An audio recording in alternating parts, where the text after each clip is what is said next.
Section 4.10 National Strategic Security. Before we can abolish war, we need to understand it.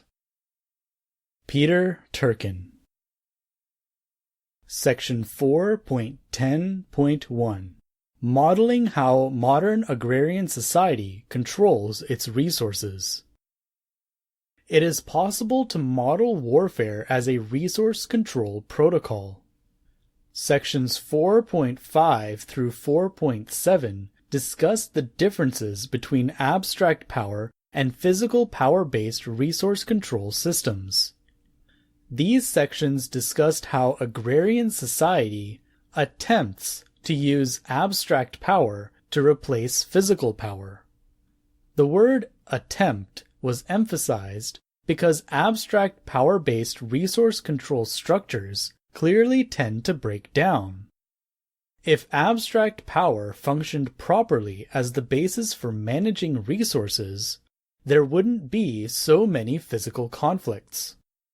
The fact that wars break out suggests that abstract power isn't the only thing that humans use to manage their resources, so we need to update our model.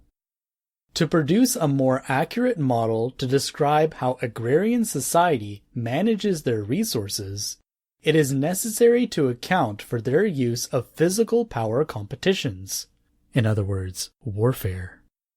This can be accomplished by creating a resource control structure model, which incorporates both abstract power and physical power.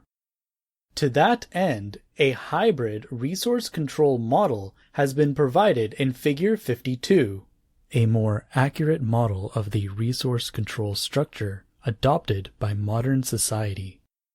This model accounts for the fact that agrarian society attempts to use abstract power to manage the state of ownership and chain of custody of their resources, but routinely reverts back to using physical power.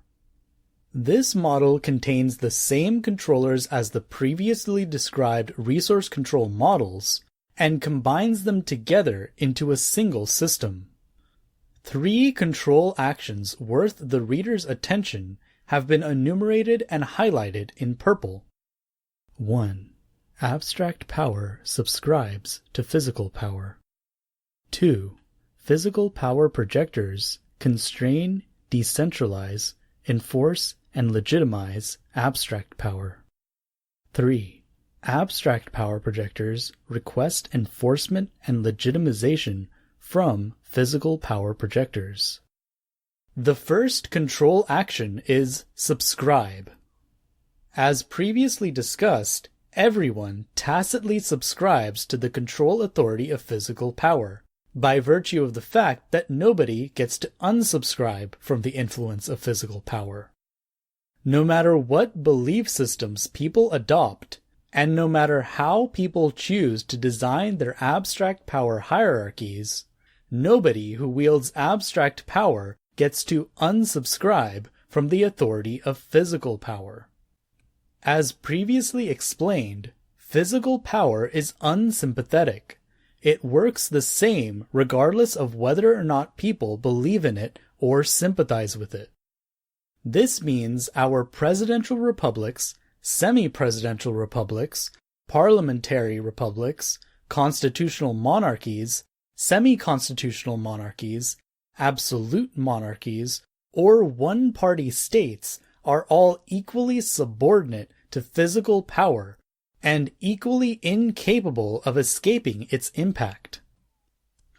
For these reasons, physical power is placed above abstract power in this control structure model. The second control action worth special attention is constrain, decentralize, enforce, and legitimize. As discussed in this chapter, a primary value-delivered function of warfare is that it allows people to physically constrain and decentralize abstract power.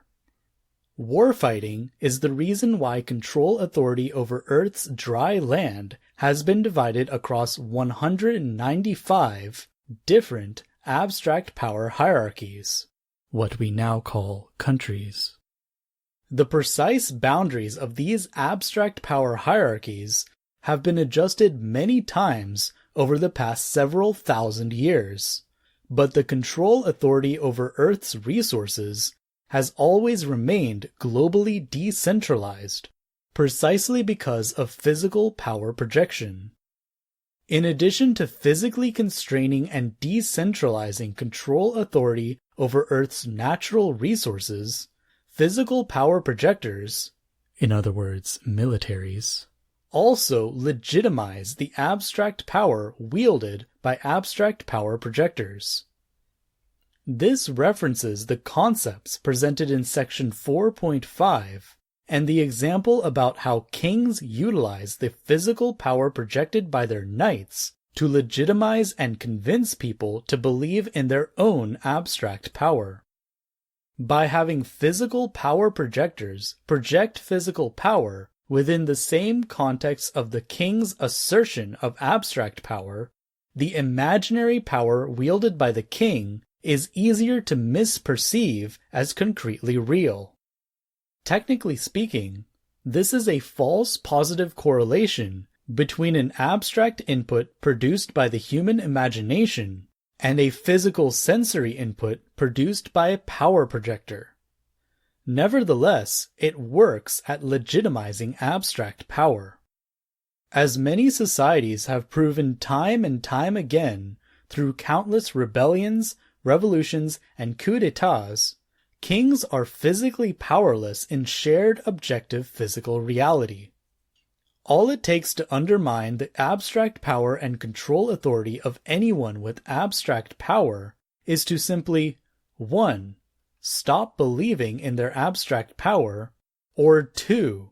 Countervail the physical power of the king's physical power projectors.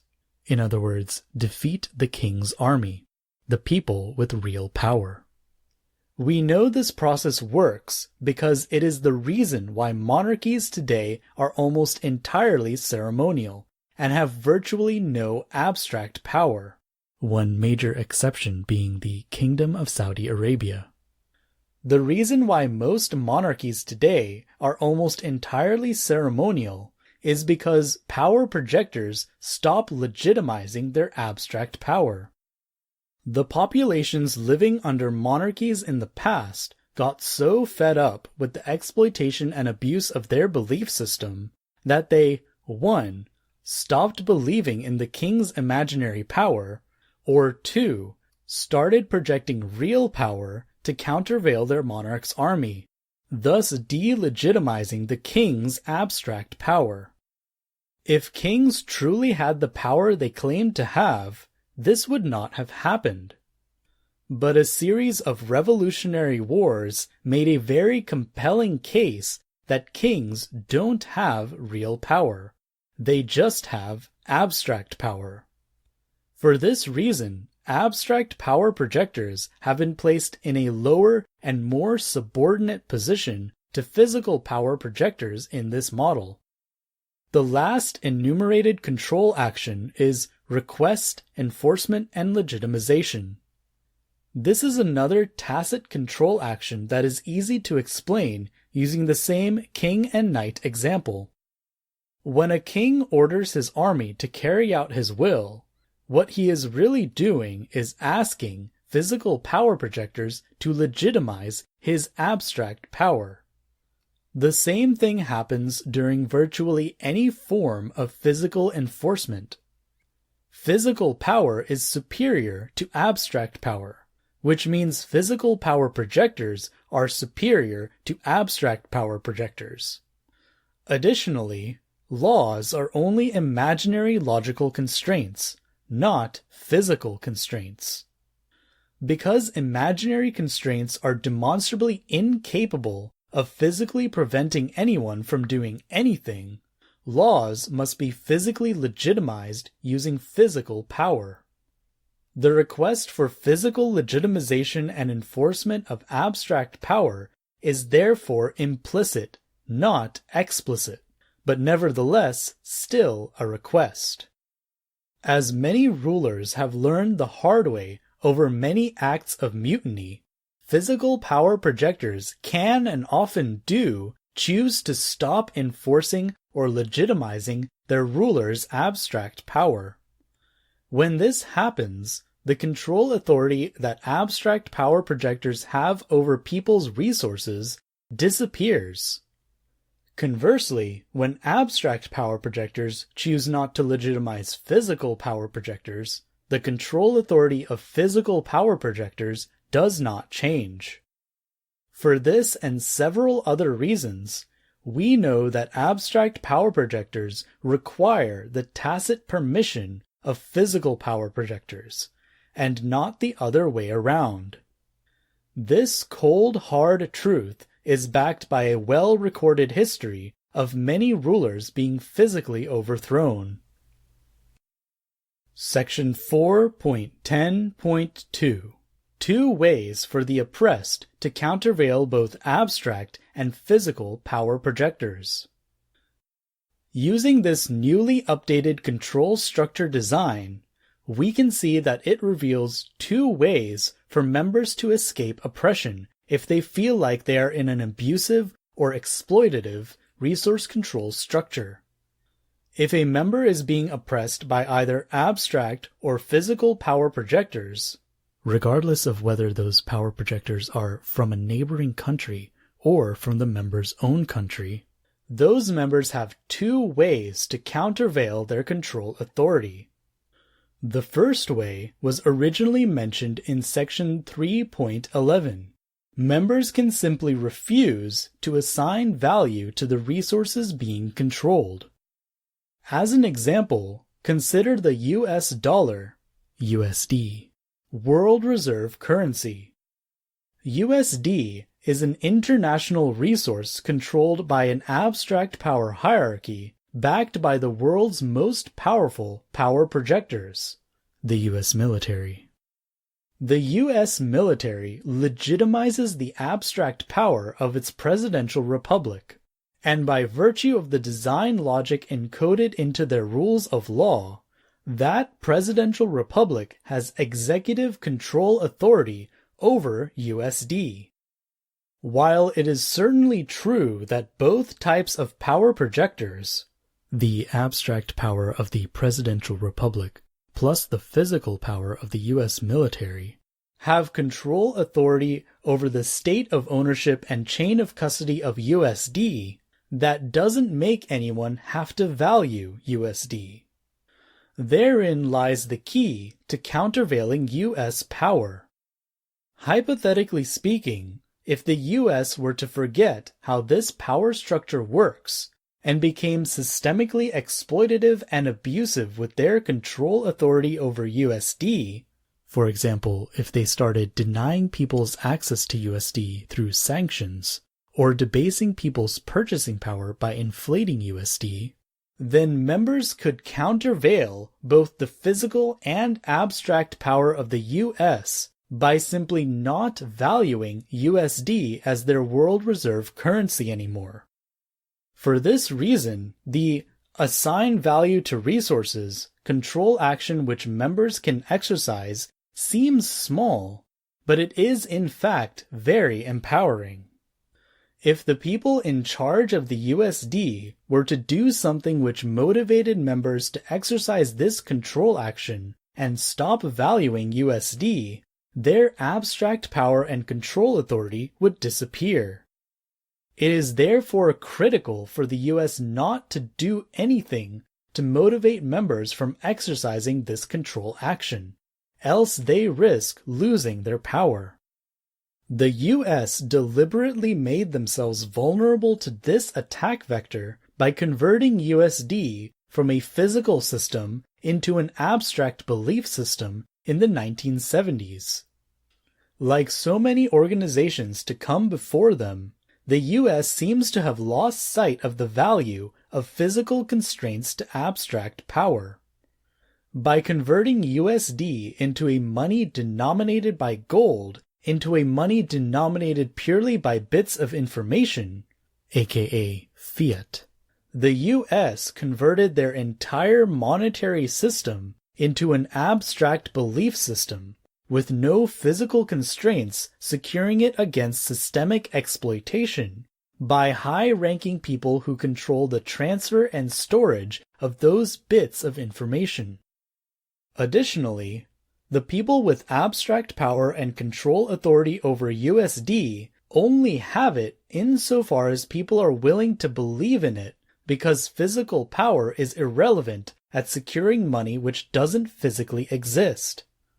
So not only do members have the freedom to choose not to assign value to USD, they also have the freedom to choose not to recognize the abstract power and control authority of the people who control USD.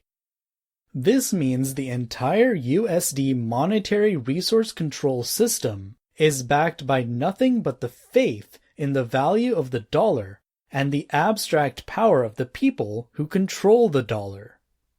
Of course, people can quickly lose their faith at any time, so it's imperative for the US not to do anything to motivate people to lose their faith in USD, which means it's imperative for the US not to deny people's access to USD or to degrade its purchasing power. Yet in fiat form, there's nothing to physically constrain the US from doing either of these things. These power dynamics put the people who have control over USD on thin ice, and make it especially important for them to have the discipline not to deny people's access to USD or degrade its purchasing power. These people must be careful not to do anything to cause the people to lose faith in their imaginary power, because if they do, their abstract power and control authority over this valuable abstract resource could quickly evaporate no matter how physically powerful the United States is. This same principle applies to virtually any form of non-essential resource.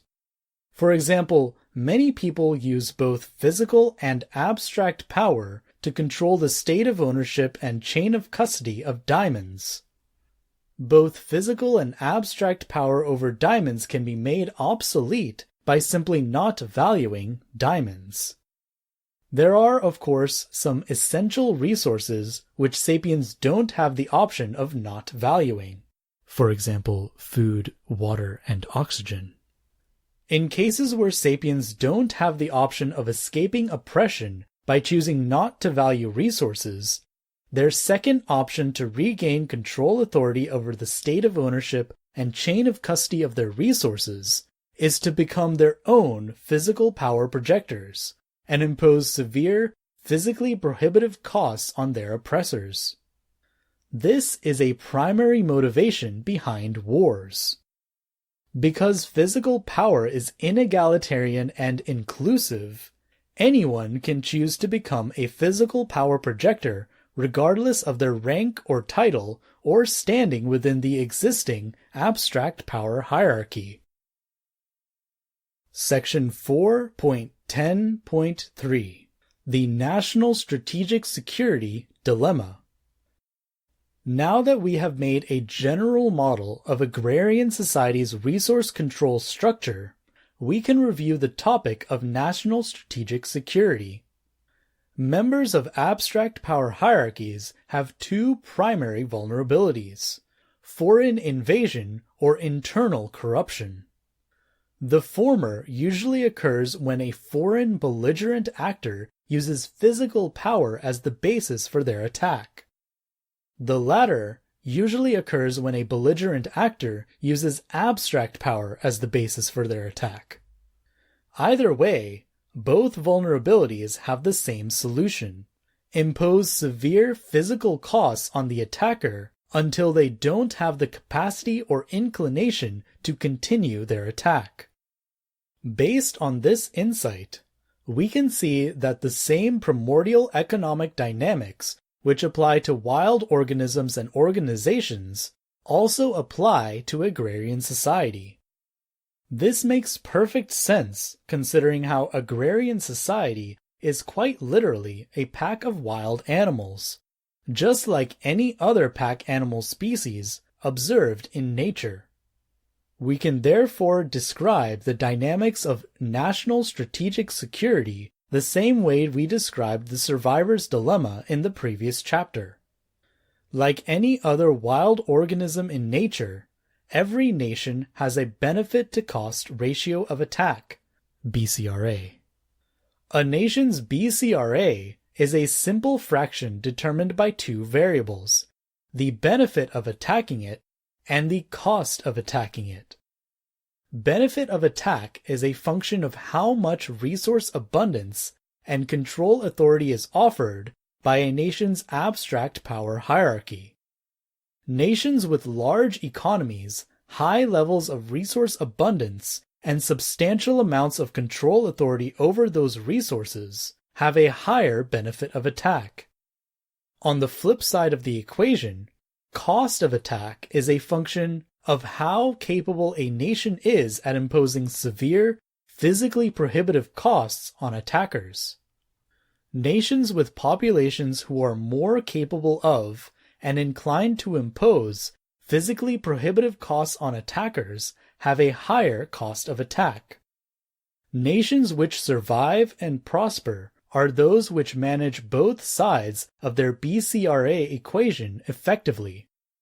To prevent their BCRA from climbing to hazardous levels, nations must either shrink the numerator, benefit of attack, or grow the denominator, cost of attack, of their BCRA equation.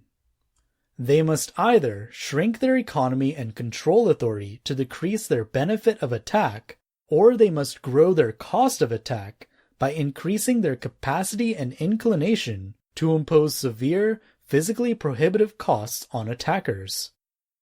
Decreasing the size of a nation's economy is not an ideal solution, so growing cost of attack is the preferable option.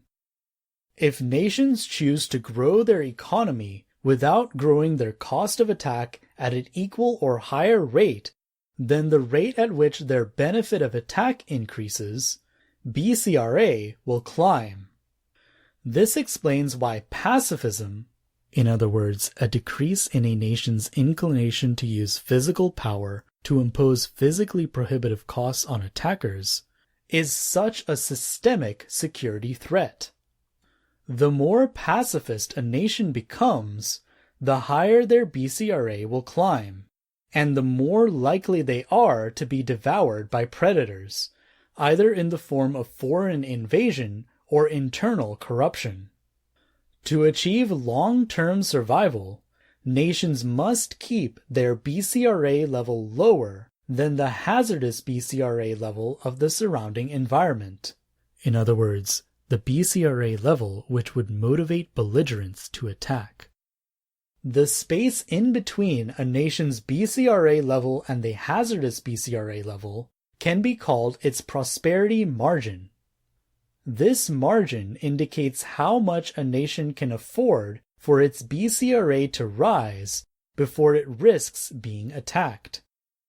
Figure 53, illustration of the National Strategic Security Dilemma, provides an illustration of the resulting National Strategic Security Dilemma. Note, this is exactly the same figure as Figure 16, except with a different name. As a nation's economy becomes stronger and more resource abundant, its benefit of attack increases. This causes the nation's BCRA to increase and get closer to the environment's hazardous BCRA level. As a nation's BCRA level approaches the hazardous level, their prosperity margin shrinks.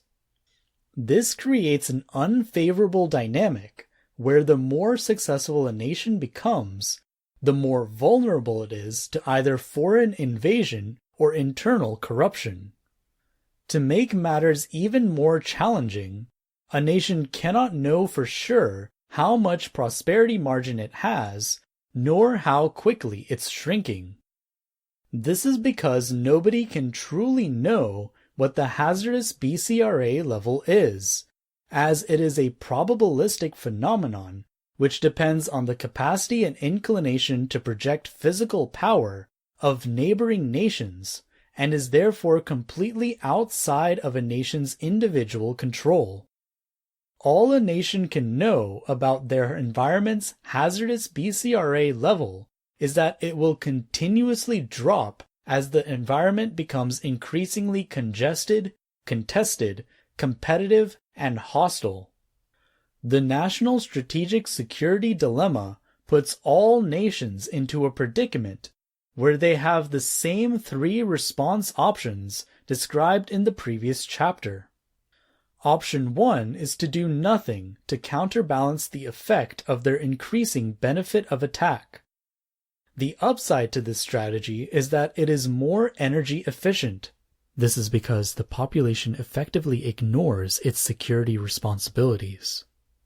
The downside of this strategy is that it causes the nation's BCRA to continue rising ad infinitum, shrinking prosperity margin until the point where the nation is virtually guaranteed to be invaded or internally corrupted. Options 2 and 3 represent strategies where a population doesn't ignore their security responsibilities and uses physical power to impose severe physical costs on attackers. In other words, increasing their cost of attack. The difference between option 2 and option 3 is that option 2 only grows cost of attack at the same rate as the benefit of attack grows, causing the nation's BCRA to remain fixed. Unfortunately, this will still cause prosperity margin to continue shrinking because it does not account for the fact that the environment's hazardous BCRA level continuously falls as it becomes increasingly congested, contested, competitive, and hostile. Option 3 remedies this flaw by endeavoring to increase the cost of attack faster than the benefit of attack grows, causing BCRA to fall and prosperity margin to grow, assuming the nation succeeds at increasing their cost of attack fast enough to outpace their environment's falling hazardous BCRA level. Not surprisingly, the best strategic move a nation can make to solve the national strategic security dilemma is the same move any living organisms or organization can make to solve the survivor's dilemma, option 3. As illustrated by the agrarian fossil record and thousands of years of written testimony by survivors, if an agrarian population wants to survive and prosper, they need to endeavor to master their capacity and inclination to project physical power so they can continuously increase their cost of attack and buy themselves as much prosperity margin as possible. This creates a national strategic shelling point for all nations to vector a portion of their resources towards increasing their cost of attack. Unfortunately, this shelling point causes the surrounding environment to become increasingly more contested, competitive, and hostile, causing the environment's hazardous BCRA level to fall faster. This creates a self-reinforcing feedback loop, which makes it increasingly more imperative for nations to continue increasing their cost of attack and lowering their BCRA as much as they can afford to do so. The emergent effect of this self-reinforcing feedback loop is the same as what we observe in nature. Agrarian societies grow in size and scale, organizing in larger and increasingly clever ways, and develop increasingly clever power projection tactics.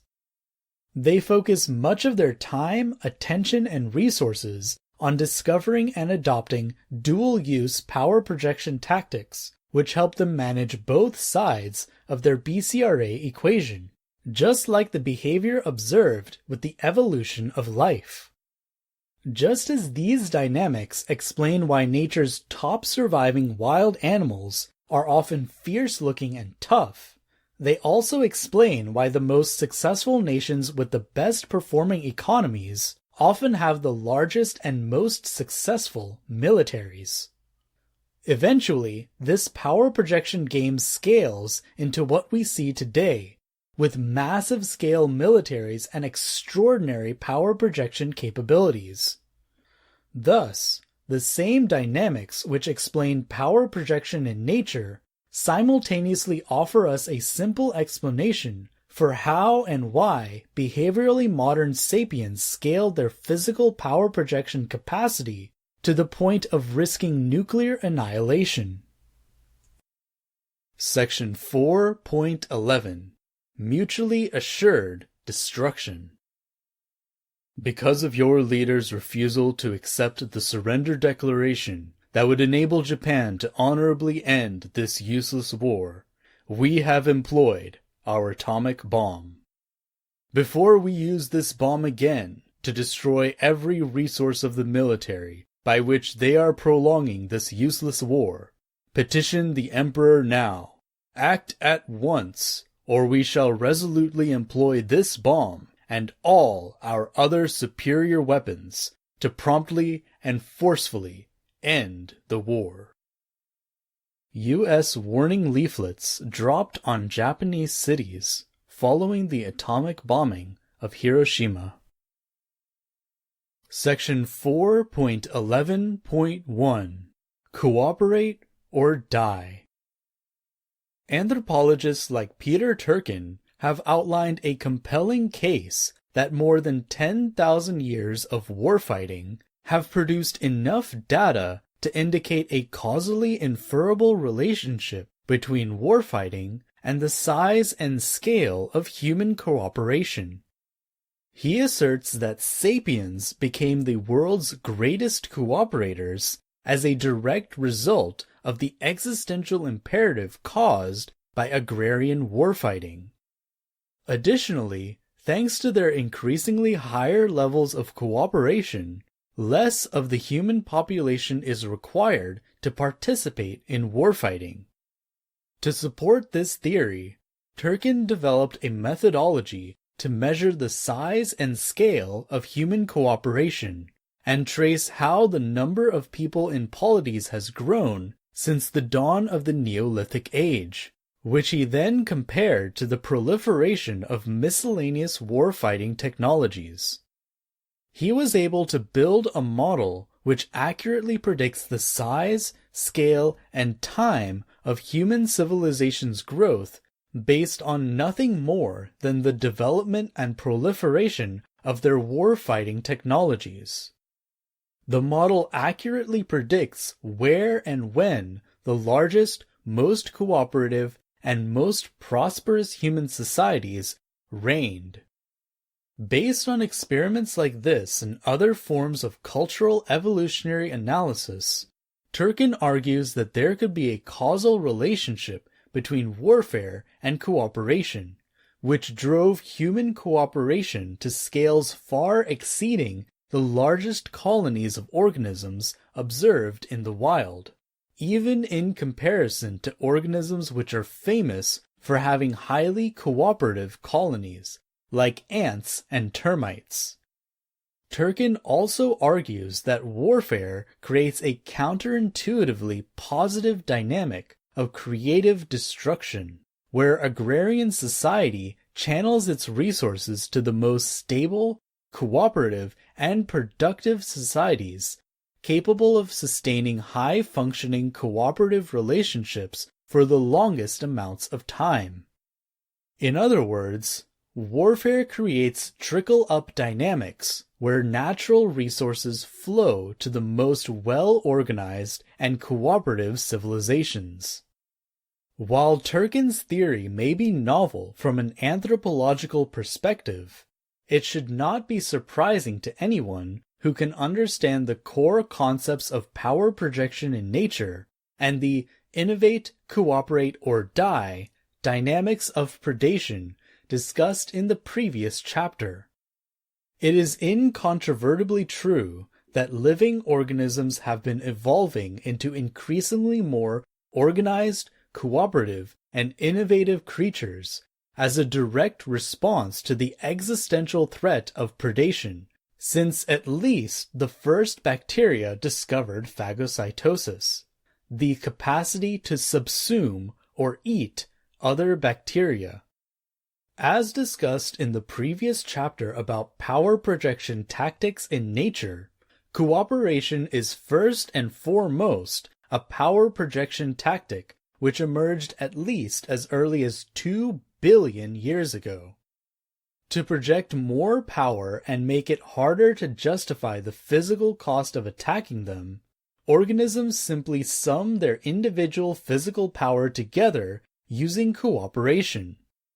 The concept is very simple, but quite difficult to execute, especially on large scales. The simple truth of the matter is that teamwork is hard. It's extraordinarily difficult to get a bunch of organisms to trust each other and work together effectively to mutually increase their cost of attack and lower their BCRA. Cooperation requires pack animals to come up with solutions for very challenging questions, and one of the most difficult challenges they face is the existentially important challenge of establishing a pecking order. In a world filled with predators, entropy, and limited resources, where organisms must learn how to cooperate to survive, who gets feeding and breeding rights? What's the best way to divvy up the pack's limited resources to ensure they have the best chances for survival as a team, rather than as individuals? A repeating theme of this chapter is that there's no reason to believe sapiens are a special exception to the same struggles faced by other organisms in nature. It would be difficult to make the argument that sapient organizations wouldn't benefit from the same trend of predation in precisely the same way as wild animals from which they evolved. A way that's quite simple to empirically validate by spending some time outside observing wild animals. It seems natural that sapiens would learn that the best way to survive against predators and entropy is to cooperate together at increasingly higher scales. Sapiens would also experience the same cooperation challenges. Therefore, does it make sense to believe that humans wouldn't adopt the same pecking order strategy that practically all other organisms with the same problem have adopted? Why wouldn't humans feed and breed the most physically powerful and aggressive members of their tribe if that's what pack animals have independently verified as an ideal survival strategy? If the reader has made it this far, then you have a deep-seated appreciation for how sapiens have attempted to deal with the pecking order problem differently than other animals. Instead of using might is right or feed and breed the physically powerful first as their pecking order strategy, sapiens use their imagination to come up with abstract pecking orders where people with imaginary power get first dibs rather than the people with real power. Why exactly is that? The author has now offered two potential explanations. The first was because it uses less energy, and the second was because it's less physically destructive. However, here Turkin provides another viable explanation, because it scales human cooperation. There is theoretically no limit to how many people can choose to believe in the same thing. Thus, there's theoretically no limit to how far an abstract power hierarchy can expand its control over resources. As long as people are willing to adopt the same belief system, there's no limit to how far humans scale their cooperation. For all we know, there could have already been a galactic-scale empire long ago in a galaxy far, far away that figured out how to scale their cooperation to the galactic level. The takeaway is that abstract power hierarchies have essentially zero marginal cost to scale, because belief systems are essentially free to adopt. Because abstract power hierarchies represent nothing more than a belief system, all it takes to build an abstract power hierarchy is simply to share an idea. For sapiens, the cooperate or die dynamics of survival turn into believe in this idea or die.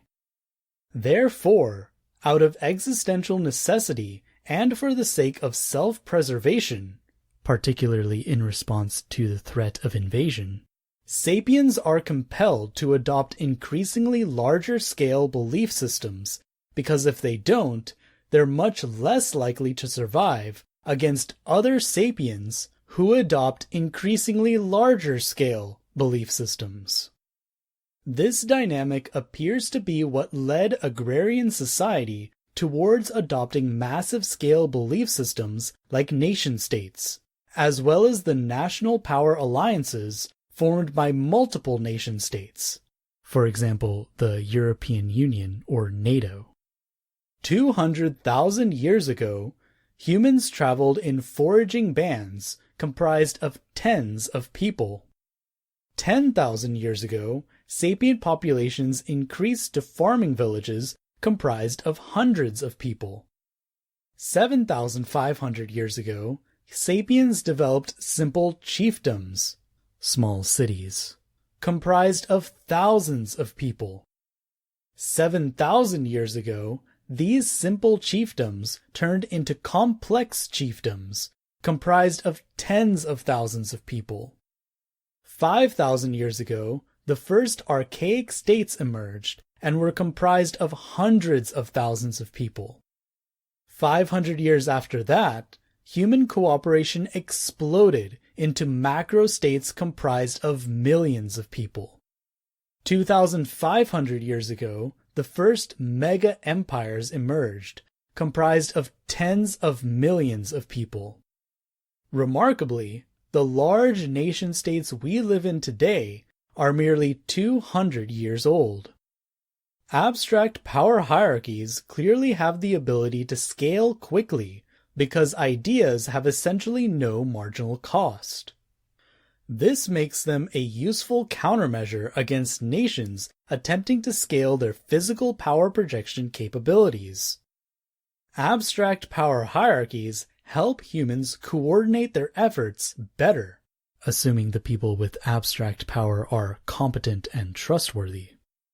And due to the constant existential threat of warfare, humans are forced into accepting these belief systems where people have imaginary power over them, because they need high levels of cooperation to survive in a world filled with predators and entropy.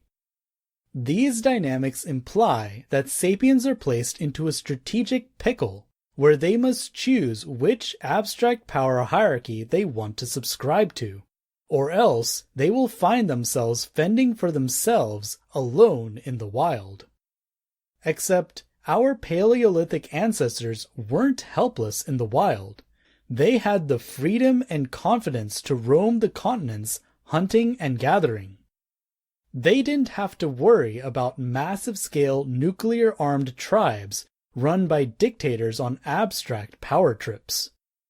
Turkin's anthropological theory is a straightforward argument which matches biological theory quite nicely.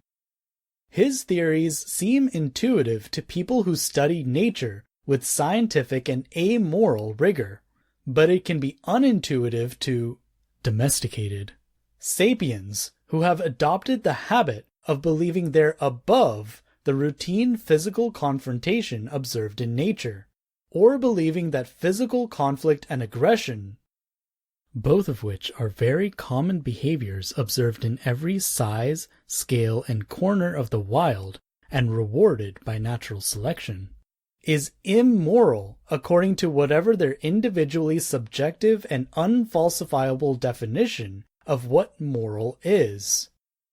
If we were to combine these concepts with the core concepts presented in the previous chapter about power projection in nature, then we can see how the emergent behavior of agrarian society is precisely the same as primordial economic dynamics observed in evolutionary biology.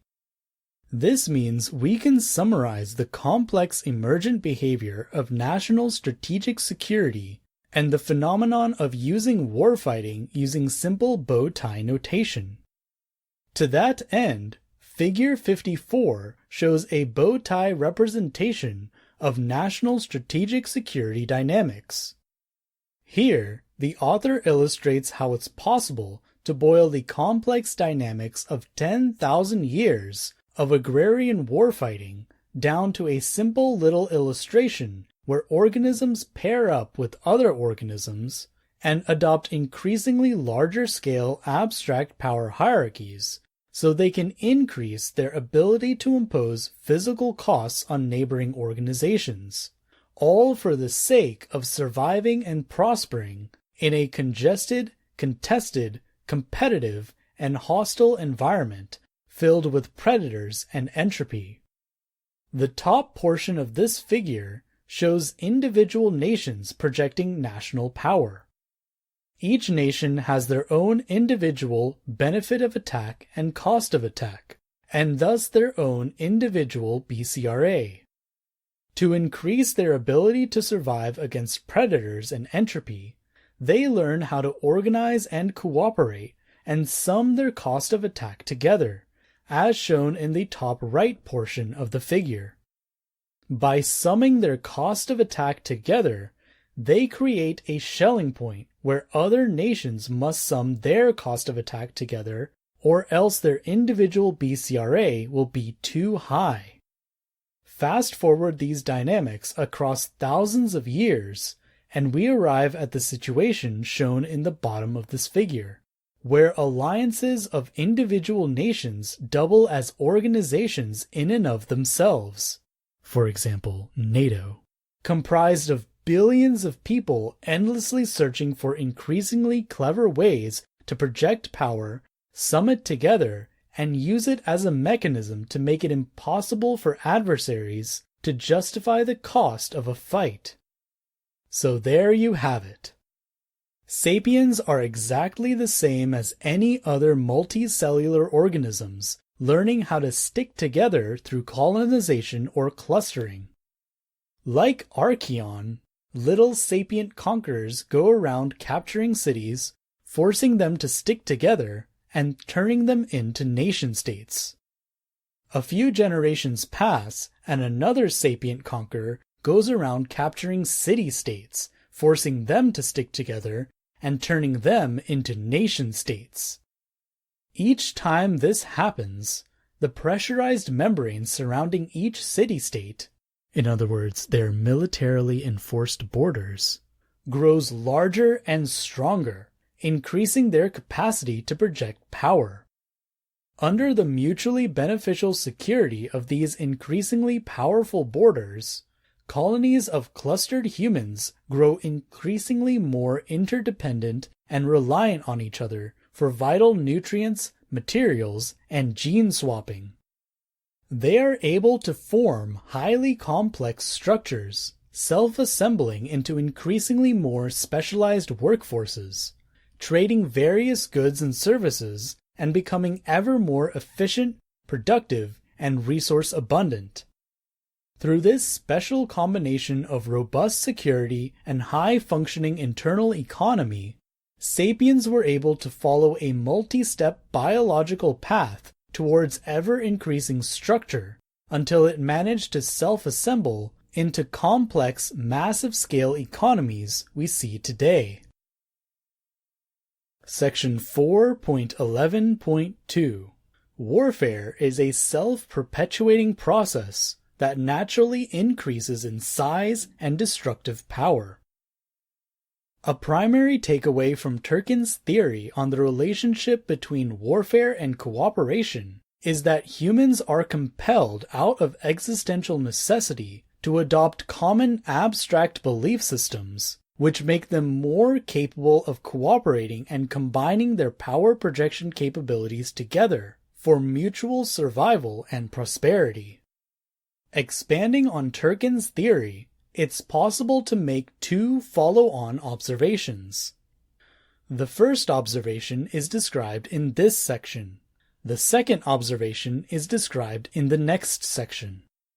First, the size and asymmetry of modern agrarian abstract power hierarchies, in other words, governments, appear to be a direct result of human warfighting.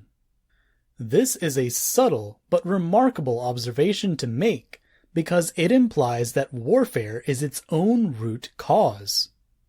If Turkin's theory is valid, then we can thank the existential stress of warfare for being a reason why abstract power hierarchies have more asymmetric power and control authority over valuable resources than ever before. But at the same time, we also know that dysfunctional abstract power hierarchies are one of the primary motivations behind warfare. Add these two insights together, and we can generate a profound observation that the root cause of warfare is the emergent effect of warfare. In other words, warfare causes itself. Warfare creates an existential imperative for people to adopt increasingly larger, and thus more dysfunctional and vulnerable to systemic exploitation, abstract power hierarchies, which create increasingly larger security hazards, capable of leading to increasingly larger losses.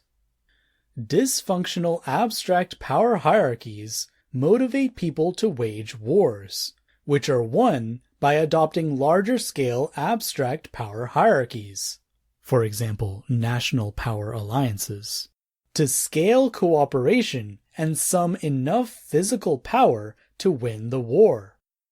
This creates a cyclical, self-perpetuating process where civilization learns to cooperate at higher scales, but also learns to fight at increasingly larger and more destructive scales, driving them to adopt increasingly more systemically insecure and hazardous belief systems.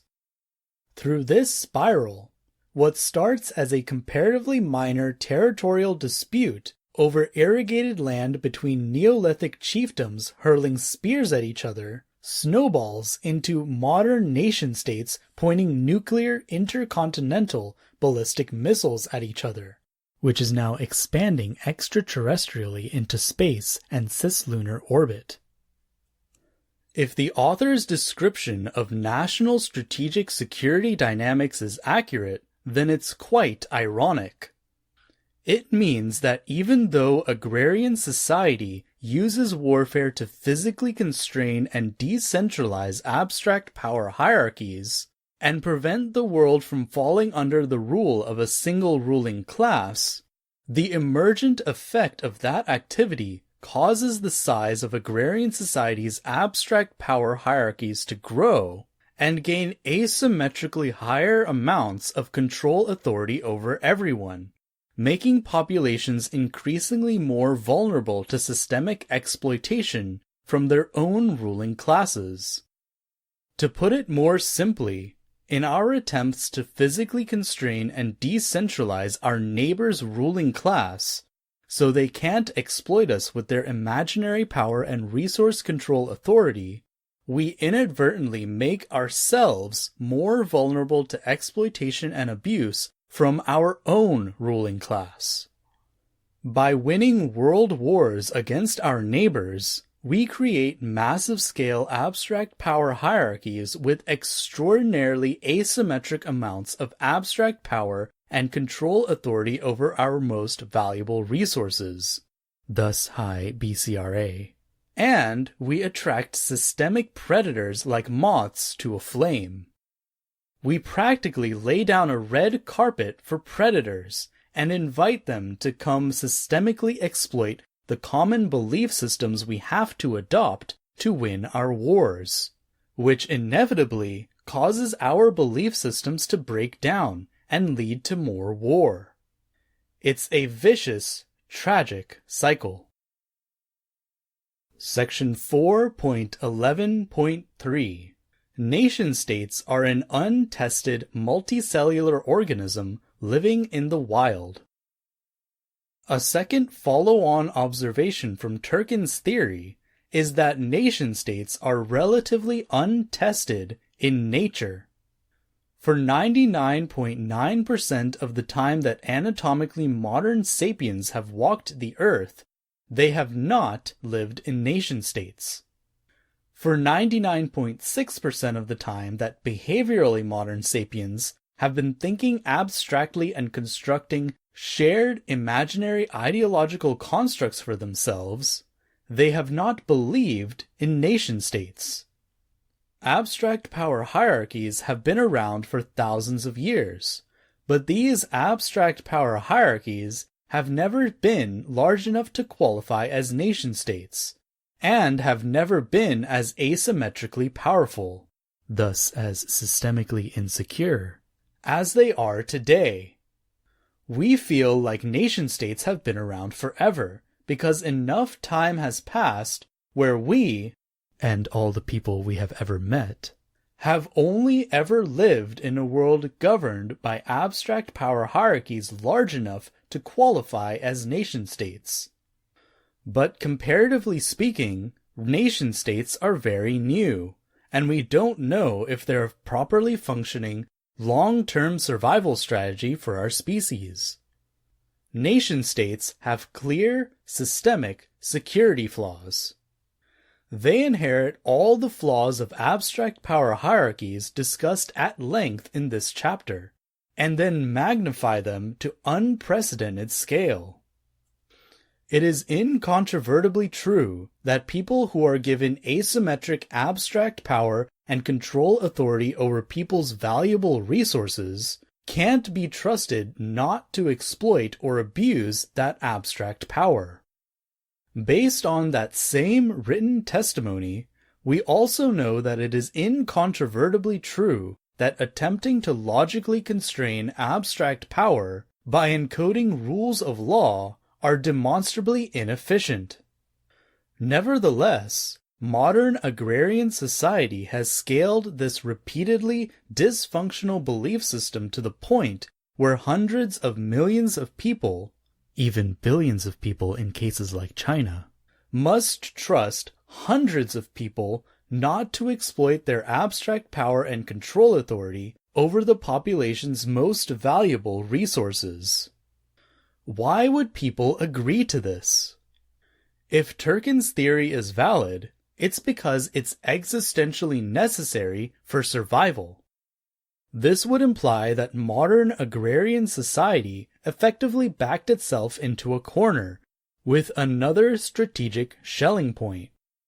We must adopt massive-scale abstract power hierarchies because it's the only way to survive against our neighbors' massive-scale abstract power hierarchies. But as a result of adopting these massive-scale abstract power hierarchies, we entrap ourselves. Are nation-states really a good idea for agrarian society in the long term? How can we know? Nation-states didn't emerge until the last 0.1% of our anatomically modern time here on Earth. Our nation-states and their corresponding national power alliances are practically untested belief systems. We don't yet know how well they will enable sapiens to survive in the wild, particularly survival against ourselves. It's possible they could backfire on us just like so many other emergent power projection tactics have backfired on other life forms over the past several billion years. We can't yet know if these types of abstract power hierarchies can function properly at this scale because we don't have enough data to know yet. However, we do have enough data to conclude that at smaller scales, abstract power hierarchies are highly prone to exploitation and abuse. Why are they so vulnerable? Because metacognition. Because humans live according to their abstract thoughts and imaginations and symbolic knowledge, not according to experiential knowledge or what they can gain from shared objective physical reality. Abstract power hierarchies are fundamentally belief systems, and all sapiens are vulnerable to psychological exploitation and abuse of their belief system. Sapiens can, and routinely do, allow themselves to be systemically exploited in, from, and through their belief systems, especially when those belief systems involve highly asymmetric amounts of abstract power and control authority over valuable resources. So far, all we have to go on to determine if nation-states are a good idea is a statistically irrelevant sample of about 200 years worth of data. That data is inconclusive to say the least.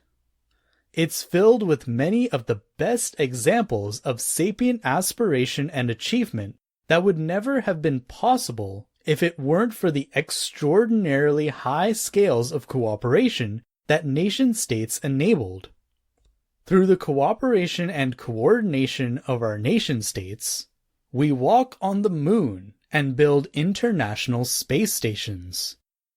But at the exact same time, we carpet bomb cities and drop nuclear warheads on them. Many of the worst examples of destruction ever experienced by sapiens have occurred in the past 200 years. Section 4.11.4. Like cyanobacteria, sapiens may have discovered a new type of bounded prosperity trap. Nevertheless, no matter what our opinions about nation-states are, they're essentially irrelevant to the subject of security. Nation-states may be a few hundred years old, but the first principles dynamics of security are billions of years old. National security is therefore the same physical power projection game that has been played for billions of years, but with a different name and different branding. This makes national security a very straightforward process. If you want to know how to be good at national security, simply study nature and observe the behavior of nature's top survivors. To be good at national security, make your own nation better organized, cooperative, and innovative so that it can find increasingly clever ways to project physical power against neighbors to increase the cost of attack and decrease BCRA. Like many other types of organisms in the wild, nations must strive to continually evolve if they want to keep themselves secure against predators and entropy. The more they can continually increase their capacity to impose severe physical costs on neighboring nations in increasingly clever ways, the more they can make it impossible to justify the cost of attacking them. The more a nation can make it impossible to justify the cost of attacking them, the more prosperity margin it can buy for its internal population. At scale, this survival strategy produces the same dynamics discussed in Section 3.8, where nations must chase after infinite prosperity by continually searching for new and innovative ways to increase the cost of attacking them ad infinitum. It should be no surprise that this process led agrarian civilization right to the brink of nuclear annihilation. In the previous chapter, the author discussed how organisms sometimes struggle to find increasingly clever power projection tactics, techniques, and technologies, making them incapable of countervailing predators and entropy. The author named this situation a bounded prosperity trap.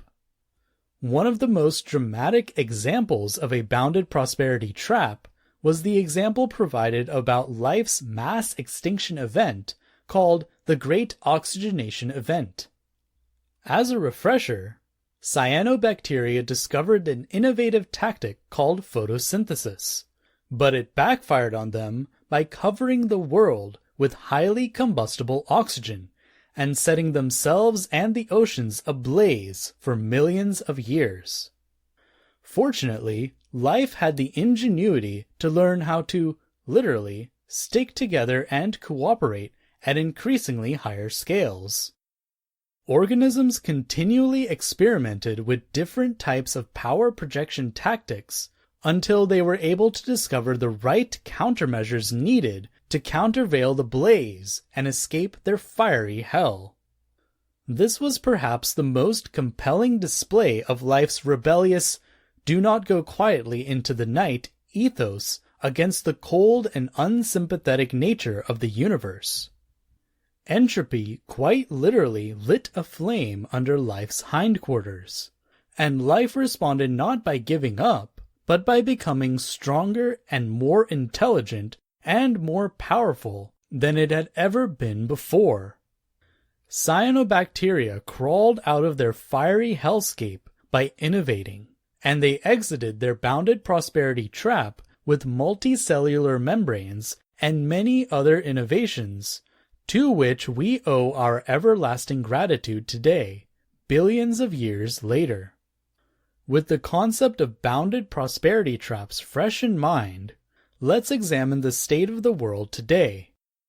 The author asserts that life appears to have found its way into yet another bounded prosperity trap. This time, sapiens sprung the trap and placed much of life on Earth into yet another fiery hellscape, a perpetual state of global-scale agrarian warfare, and now a looming threat of nuclear extinction. Herein lies a core hypothesis of the author's theory on Softwar, grounded in theoretical concepts from biology, psychology, anthropology, political science, game theory, and systems security theory. Section 4.11.5 A recurring contributing factor to warfare is the hubris to believe it isn't necessary. With extraordinary hubris, sapiens appear to believe they can outsmart natural selection and find a viable alternative to physical power for settling disputes, managing internal resources, and establishing a pecking order using nothing more than their imaginations. They linked their prefrontal cortices together through storytelling and adopted imaginary points of view, where physical power isn't needed to settle their disputes, manage their internal resources, and establish their pecking order. They made faulty design assumptions and adopted systemically exploitable belief systems, where people with abstract power placed at the top of abstract power hierarchies are allowed to settle their disputes, control their resources, and decide the legitimate state of ownership and chain of custody of their most valuable property. Like cyanobacteria and photosynthesis, sapiens and their abstract power hierarchies were a remarkable innovation that helped them achieve unprecedented levels of resource abundance. But also like photosynthesis, sapient abstract power hierarchies literally backfired on them and set the world ablaze by creating an emergent phenomenon we call warfare. Now life appears to be on the precipice of yet another mass extinction event, where they must figure out a way to stick together if they want to escape this new bounded prosperity trap. By choosing to believe in abstract power and becoming over-reliant on abstract power hierarchies as an ostensibly peaceful alternative to settling their disputes, managing internal resources, and establishing their pecking order, the belief systems sapiens design to avoid warfighting appears to be a leading cause of warfighting.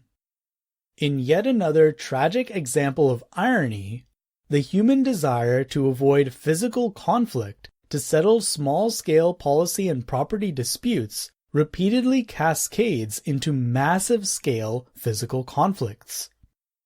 By trying to avoid the use of physical power as the basis to settle disputes and manage resources, sapiens use their oversized foreheads to adopt belief systems which make them vulnerable to exploitation and incapable of surviving in a congested, contested, competitive, and hostile environment filled with predators and entropy.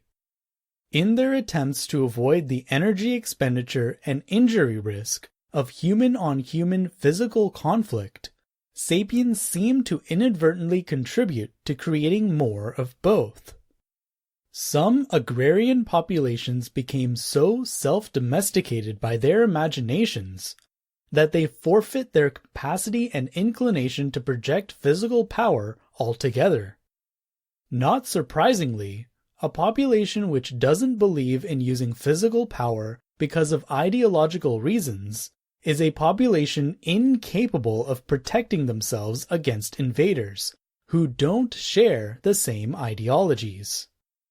Alternatively, these populations become so docile and unsuspecting that they allow themselves to be exploited on a massive scale through their own ideologies. As history has shown, many populations would sooner worship oppressive god kings who literally brand and herd them like domesticated animals than to project physical power to physically secure themselves and the property they value against systemic exploitation and abuse.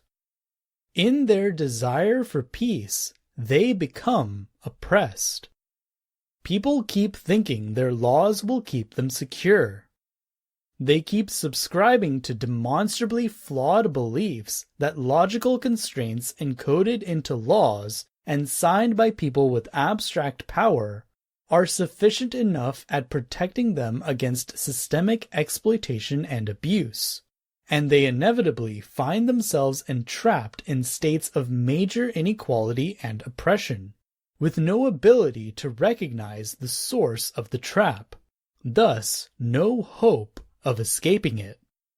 They mentally ensnare themselves by believing that logical constraints are viable replacements to physical constraints as a mechanism for keeping themselves and their property secure. They make no effort to understand the difference between logical or physical constraints, nor the difference between imaginary power and real power, and they get devoured. Surviving societies which don't get devoured are the societies which figure out the source of their vulnerabilities, call their compatriots to take arms with them, and make it impossible to justify the physical cost of either physically invading them or systemically exploiting their belief system. They learn how to organize better, cooperate at larger scales, and invent innovative technologies to win their battles. When an endangered society fights off the threat of a neighboring abstract power hierarchy, it's called a war. When an endangered society fights off the threat of exploitation by their own abstract power hierarchy, then if they win, it's often called a revolutionary war. If they lose, it's often called a civil war. Either way, war is war. It's the same physical power projection game with a different name.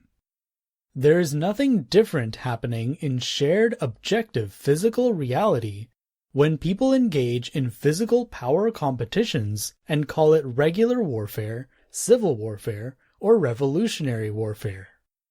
The same species uses the same physical power projection tactics, techniques, and technologies.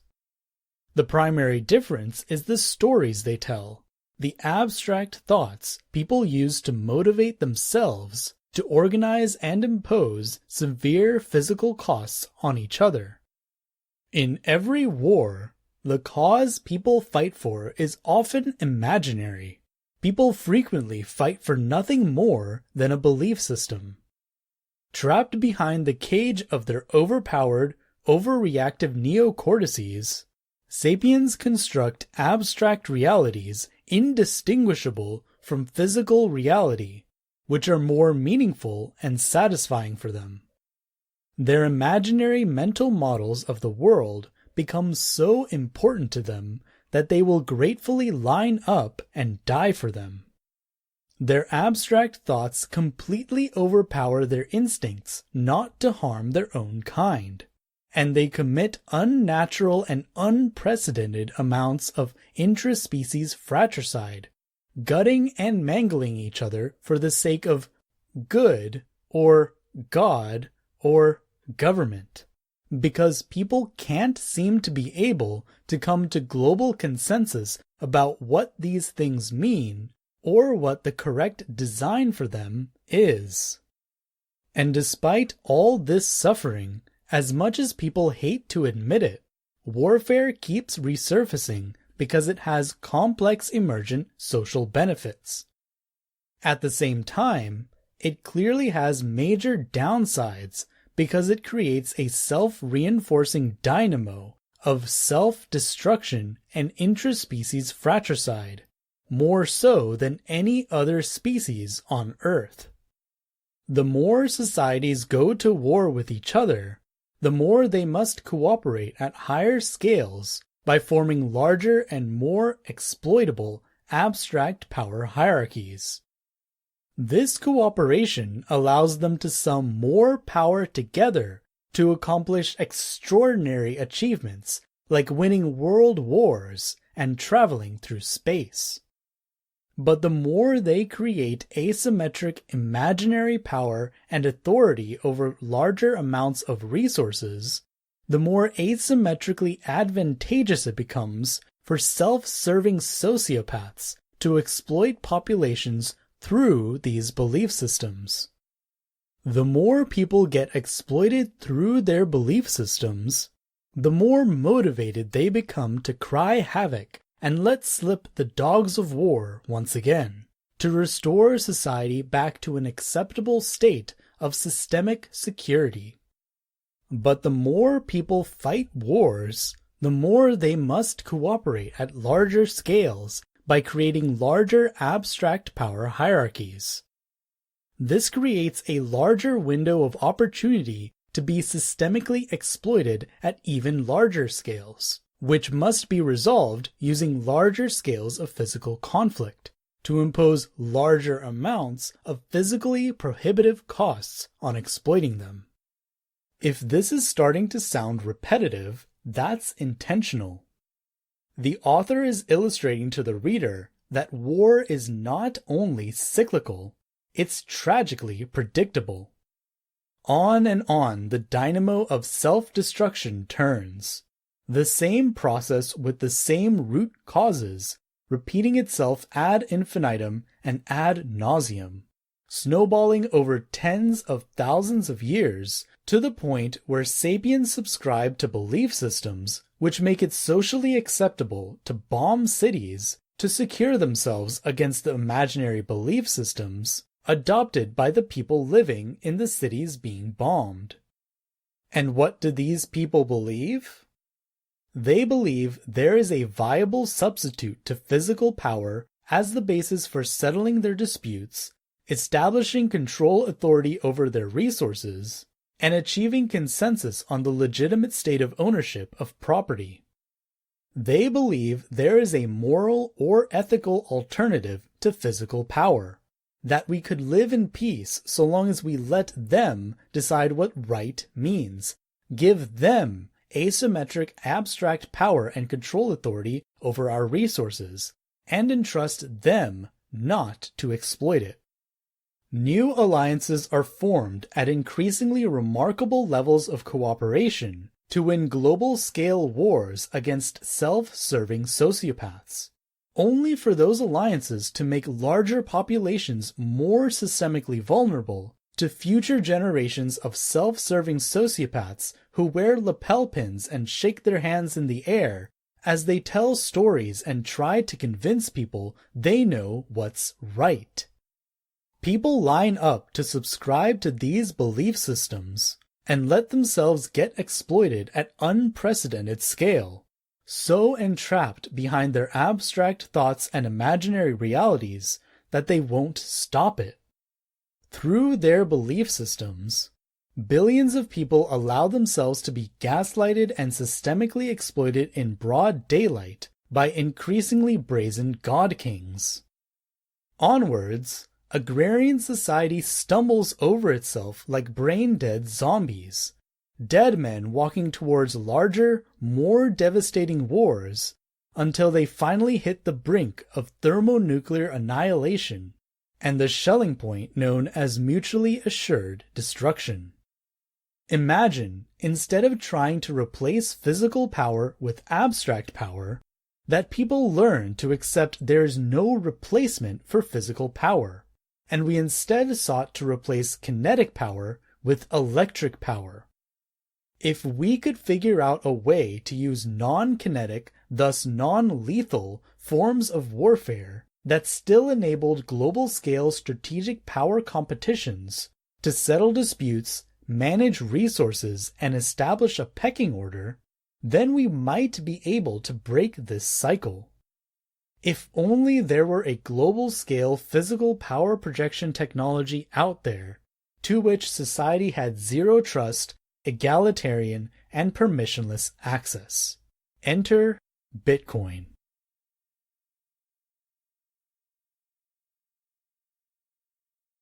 Section 4.11.6 Warfare could be described as a blockchain. Study war long enough and it starts to look as predictable as clockwork. The self-reinforcing feedback loop of flawed human belief systems are so reliable that it seems like we could set our watch to it. Populations adopt abstract power hierarchies to stop projecting physical power, causing their BCRA to increase beyond a safe threshold, creating opportunities where populations will revert back to their primordial instincts to either capture high BCRA resources or impose high physical costs on attackers. A lot of watts and lives will be expended until populations have sufficiently lowered their BCRA, settled their disputes, established control authority over their resources, and achieved consensus on the legitimate state of ownership and chain of custody of their property. A block of time will pass where people can enjoy a reprieve from this global-scale physical power competition. This reprieve is so revered it's given a special name, peace. And then, when enough time has passed for people to become complacent, the population will forget how painfully predictable they are. Their BCRA will climb, the predators will return, and the whole process starts over again. These blocks of time link together linearly, forming a chain of time blocks, or a blockchain.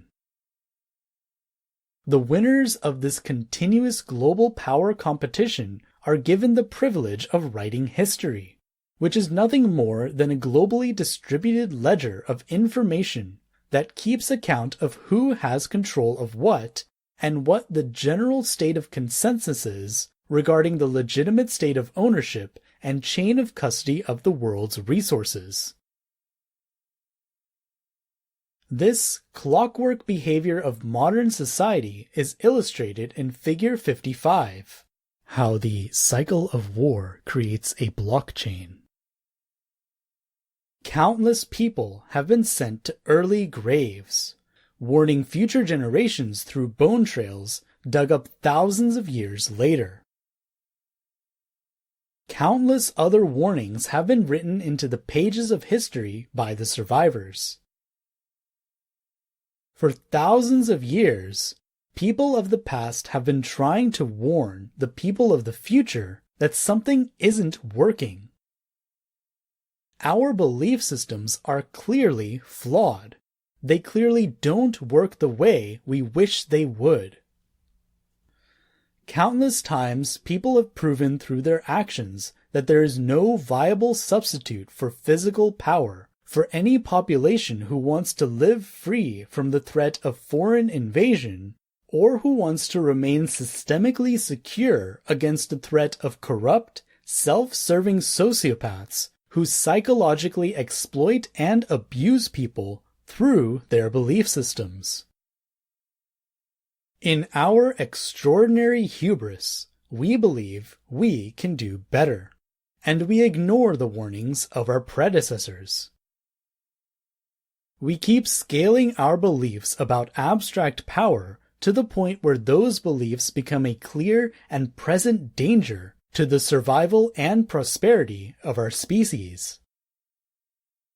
By convincing ourselves early in the Neolithic age that we are above nature, that we don't need physical power to establish our pecking order, we appear to have set ourselves on a path to destroy ourselves. We keep telling ourselves a lie that we don't have to spend the energy or risk injury to use physical power to establish our pecking order like the animals we domesticate. We keep avoiding fights when and where they should have happened, where the energy expenditure and injury would have been minimal. We keep kicking the can down the road, hoping to avoid the physical conflict for moral or ethical reasons until the hazards blossom into such extraordinary levels of dysfunction and losses that it must be resolved using far more energy, causing far more destruction and injury. And now we appear to have backed ourselves right into a corner where it has become too costly to physically settle our biggest property and policy disputes. Section 4.12. Humans need antlers. Peace. No peace. The Alien from Independence Day. Section 4.12.1. Hitting a kinetic ceiling. Caught in a bounded prosperity trap, agrarian society appears to have reached the crescendo of this 10,000-year-long song by running it straight into a kinetic ceiling. In our endeavors to use an imaginary replacement to physical power as the basis for settling our disputes, managing our resources, and establishing our pecking order, we ironically seem to have scaled our capacity to impose physical costs on attackers to the point where it is no longer practically useful as a mechanism to keep our property and policy physically secure against systemic exploitation. Sapiens are extraordinarily clever and resourceful. They are constantly finding new and innovative ways to be faster and more efficient at solving their problems. One of agrarian society's biggest problems is the survivor's dilemma, also known as national strategic security. To solve this problem, sapiens are continually searching for increasingly clever and more efficient ways to impose severe, physically prohibitive costs on others to make it impossible to justify the cost of attacking them. But there's a catch.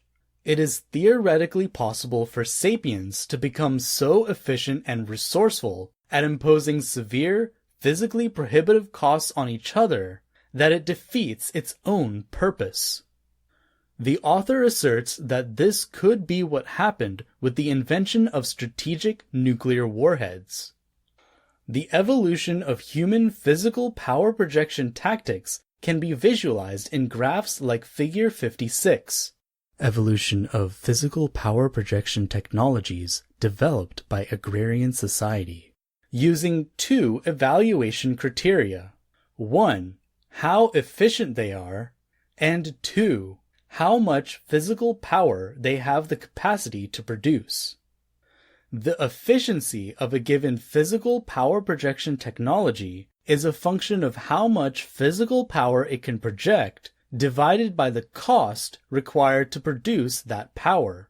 Cost can be measured in several ways, to include money or casualties. The more efficient physical power projection technology is, the easier it becomes to project large quantities of power on a potential attacker to make it impossible to justify the cost of an attack. In other words, the more efficient power projection technology becomes, the better it becomes at growing its cost of attack, reducing BCRA, and buying prosperity margin for the nation utilizing that technology. Strategic nuclear warheads and deterrence policies like mutually assured destruction suggest it is possible to engineer physical power projection technologies that are so efficient they're not practically useful. If multiple nations have the means to place thermonuclear warheads in multiple independent re-entry vehicles sitting on top of intercontinental or even cislunar ballistic missiles, that suggests we have become so efficient at projecting kinetic physical power on each other that it represents an existential threat to the species. In yet another display of irony, human ingenuity appears to have made kinetic physical power so inexpensive to project, in terms of size, weight, matter, and monetary resources, that it has become too expensive to project, in terms of infrastructure destroyed and lives lost. In their quest to become more efficient at national security, humans appear to have accidentally created the most inefficient national security capability ever: strategic nuclear warfare. It is hard to imagine anything else in this world that could project more power for less size, weight, matter, and money than a thermonuclear bomb. Yet it's hard to imagine anything else in this world that could be more costly to agrarian civilization than thermonuclear warfare. Such is the paradox of kinetic power projection. If you get too efficient at it, it becomes too inefficient. The author calls this phenomenon the kinetic ceiling and illustrates it on Figure 56. Evolution of physical power projection technologies developed by agrarian society. Section 4.12.2 Kinetic stalemates don't create peace. They create major systemic security hazards. Sapiens could be described as an Icarus-like species who tried to outsmart natural selection and got burned. In their quest for efficiency, they made themselves inefficient. They tried to avoid the energy expenditure of using physical power as the basis for settling their disputes and establishing their pecking order, only to end up using much larger and costly quantities of physical power as the basis for settling their disputes and establishing their pecking order. Humans chased after more efficient power projection technologies for more than 10,000 years, only to build the most inefficient power projection technology possible. In their hubris, sapiens brought agrarian society to the brink of nuclear wars that cannot produce a winner. And now, they have cornered themselves by running straight into a kinetic ceiling. They appear to have scaled kinetic physical conflict to the point where it is no longer practically useful as a basis for settling their disputes and establishing a pecking order. They do not appear to understand how systemically hazardous this stalemate is.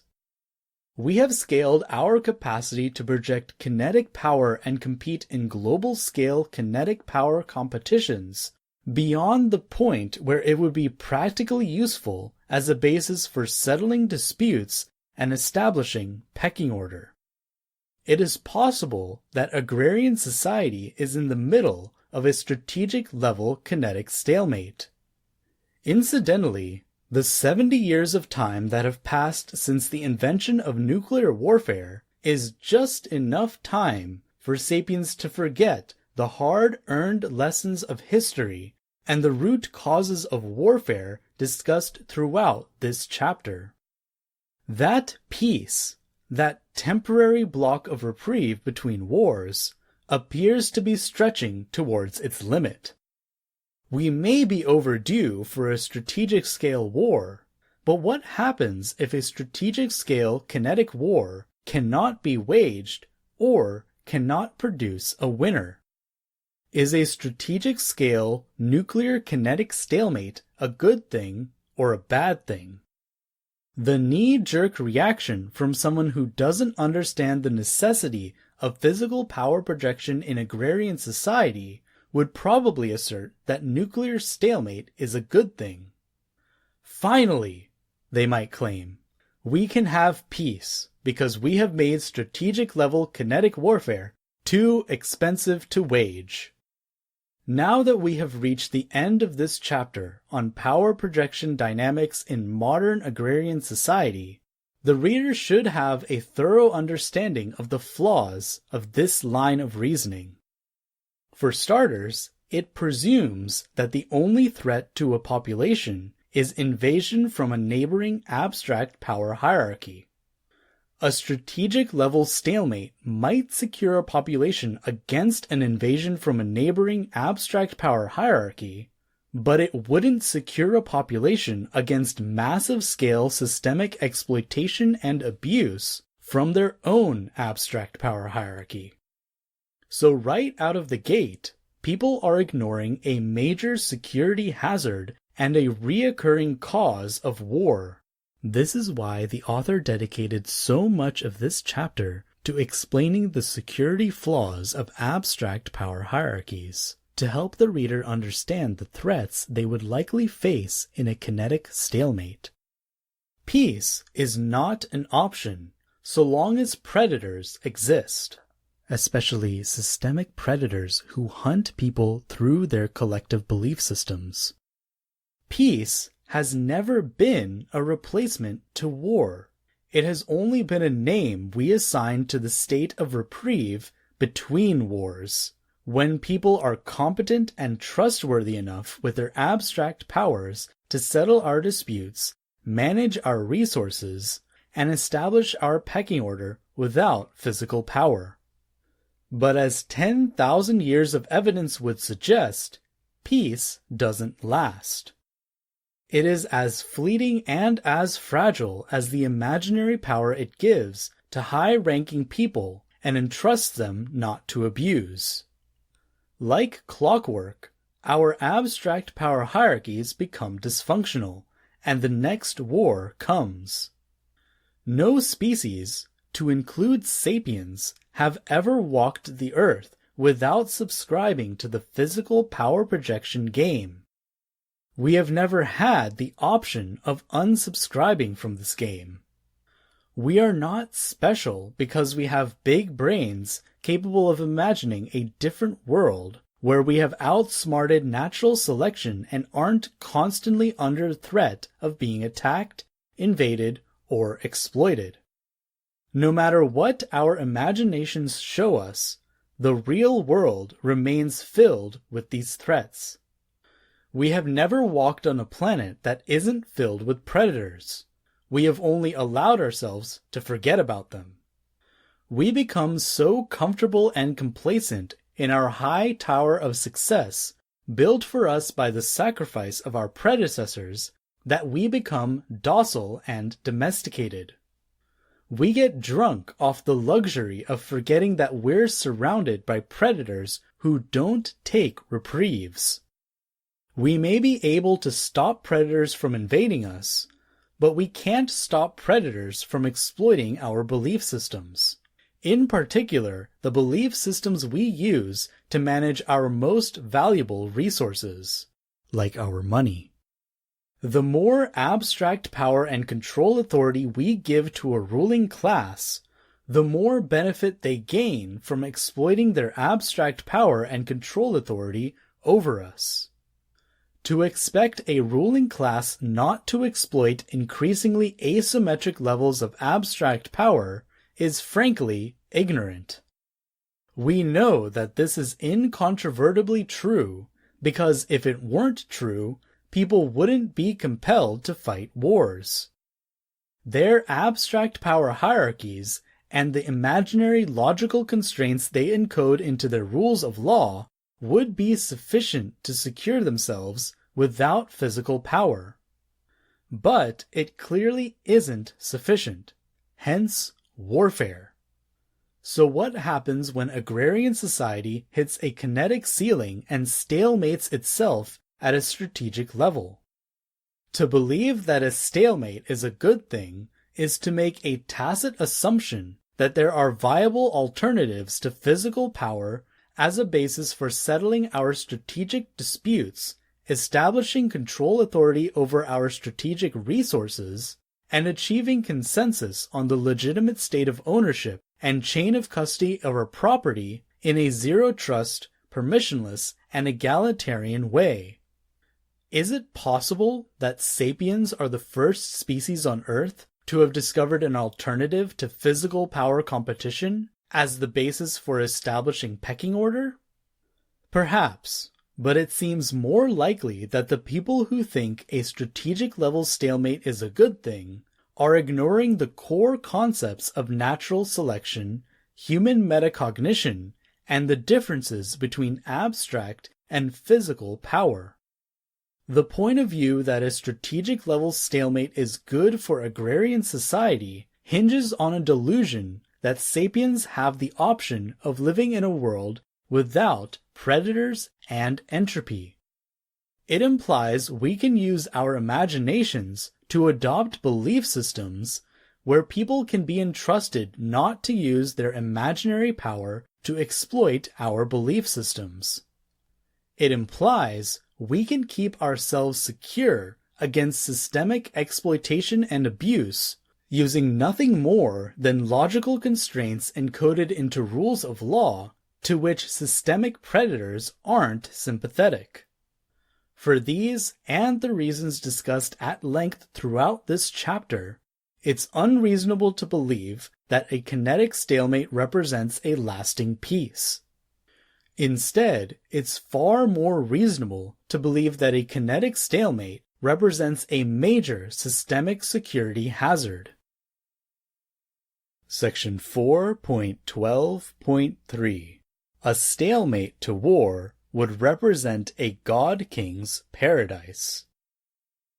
To improve our own capacity to survive and prosper, it is vital for us to understand that there is no such thing as a substitute to physical power as a zero-trust, permissionless, and egalitarian basis for settling disputes and establishing pecking order, no matter how much people like to preach about alternatives.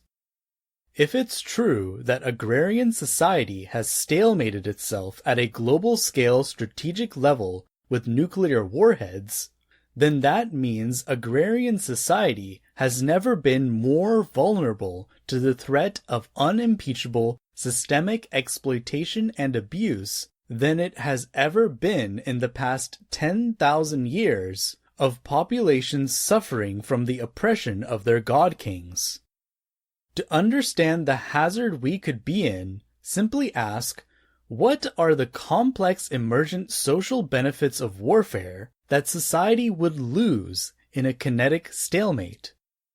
The author has already enumerated these benefits, but to summarize the top 4, 1.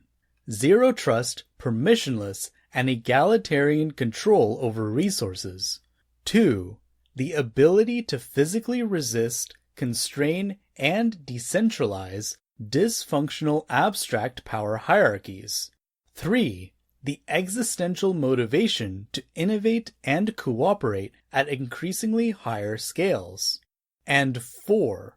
The ability to vector limited resources to the strongest and most intelligent members of the pack, who are demonstrably the best suited to survive in a world filled with predators and entropy.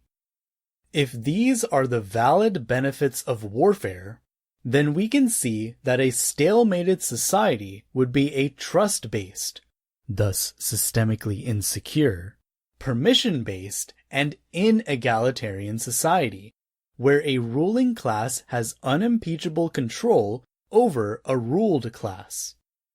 A stalemated society would have no capacity to use kinetic power to physically constrain people from adopting a single ruling class to settle all their disputes, manage all their resources, and determine ownership of all their property. A stalemated society would have no existential motivators to cooperate at higher levels than the level required to maintain their stalemate. A stalemated society would have no way to identify who among them is demonstrably capable of navigating chaos and surviving in a world filled with predators and entropy. A stalemated society would have successfully mitigated the threat of invasion by neighboring abstract power hierarchies, only to make themselves far more exploitable by their own abstract power hierarchy. A global agrarian society locked in a strategic-level kinetic stalemate would necessarily have to adopt belief systems which utilize abstract power to settle their disputes, manage their resources, and establish their pecking order, because they would have lost the option of using physical power to accomplish this in a zero-trust, permissionless, and egalitarian way. To establish a global pecking order, the entire population would necessarily have to adopt a single abstract power hierarchy, and give a single ruling class extraordinary amounts of abstract power and control authority over them. And then, the whole world would have to trust that single ruling class, not to exploit them, because they would be physically powerless to stop it at a strategic level. Hopefully, now the reader can understand why the author spent so much time discussing the power dynamics of modern agrarian society. These dynamics help us understand why modern agrarian society may have entered an unprecedentedly hazardous state after the invention of nuclear warfare and policies like mutually assured destruction. Without the ability to physically constrain and decentralize abstract power hierarchies, society would lose its means to physically secure itself against global-scale exploitation and abuse by a single, tyrannical ruling class. All it would take for a tiny percentage of the population to gain completely centralized and unimpeachable control authority over the rest of the global population would be for high-ranking people inside nuclear-armed nations to collude within and between other nuclear-armed nations. Neo-oppressors would be able to exploit the world's belief systems without penalty, because the rest of the global population would no longer have the practical means to make it impossible to justify the physical cost of exploiting them. In other words, a kinetic stalemate between different nuclear-armed nations would also represent a kinetic stalemate between the ruled and ruling classes of those nations. In addition to making it too impractical to fight a strategic war between nuclear-armed nations, a stalemate could also make it too impractical to fight a civil or revolutionary war within nuclear-armed nations. If an incompetent, belligerent, or self-serving group of systemic predators were to regulatorily capture the abstract power granted to them within these nuclear-armed hierarchies, there might not be a practical way for citizens to escape their exploitation the same way they have always done in the past, by summing together their kinetic physical power to make it too physically costly to continue exploiting them. In this kind of situation, an oppressed populace would always be trapped in a trust-based, permission-based, and inegalitarian system where a ruling class must always be trusted not to exploit their abstract power, simply because the population is otherwise physically powerless to countervail them. To put it in plain terms, a strategically stalemated populace would be a god king's paradise. The population would be backed into a corner where they would have to rely on people with abstract power to settle their disputes and establish their pecking order for them. They would have to adopt global-scale abstract power hierarchy to establish a global-scale pecking order, tacitly giving one ruling class more asymmetric abstract power and resource control authority than any ruling class has ever achieved. The global human population would have no choice but to trust their rulers not to exploit their abstract power, because they would otherwise have no practical means to physically countervail them. Section 4.12.4 Non-nuclear kinetic warfare can lead to non-nuclear kinetic stalemate. After hitting the kinetic ceiling with strategic nuclear warheads, society appears to be attempting to back themselves out of a corner by turning to non-nuclear kinetic warfare.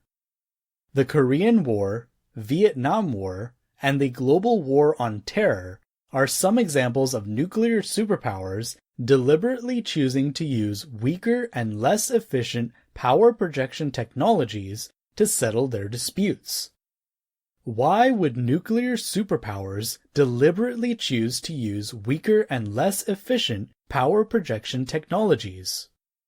Because it might be the only way kinetic power can still be useful as a basis for settling disputes and establishing pecking order. In other words, non-nuclear kinetic power might be the only way that a kinetic war can still have winners. Similar to the emergence of the idea of nation-states, kinetic warfare in the age of strategic nuclear warheads is another one of those situations where it is still too early to know how useful it will be as a mechanism for agrarian society to continue solving their disputes, managing their resources, and establishing their pecking order in a zero-trust, permissionless, and egalitarian way. The results so far appear to be inconclusive.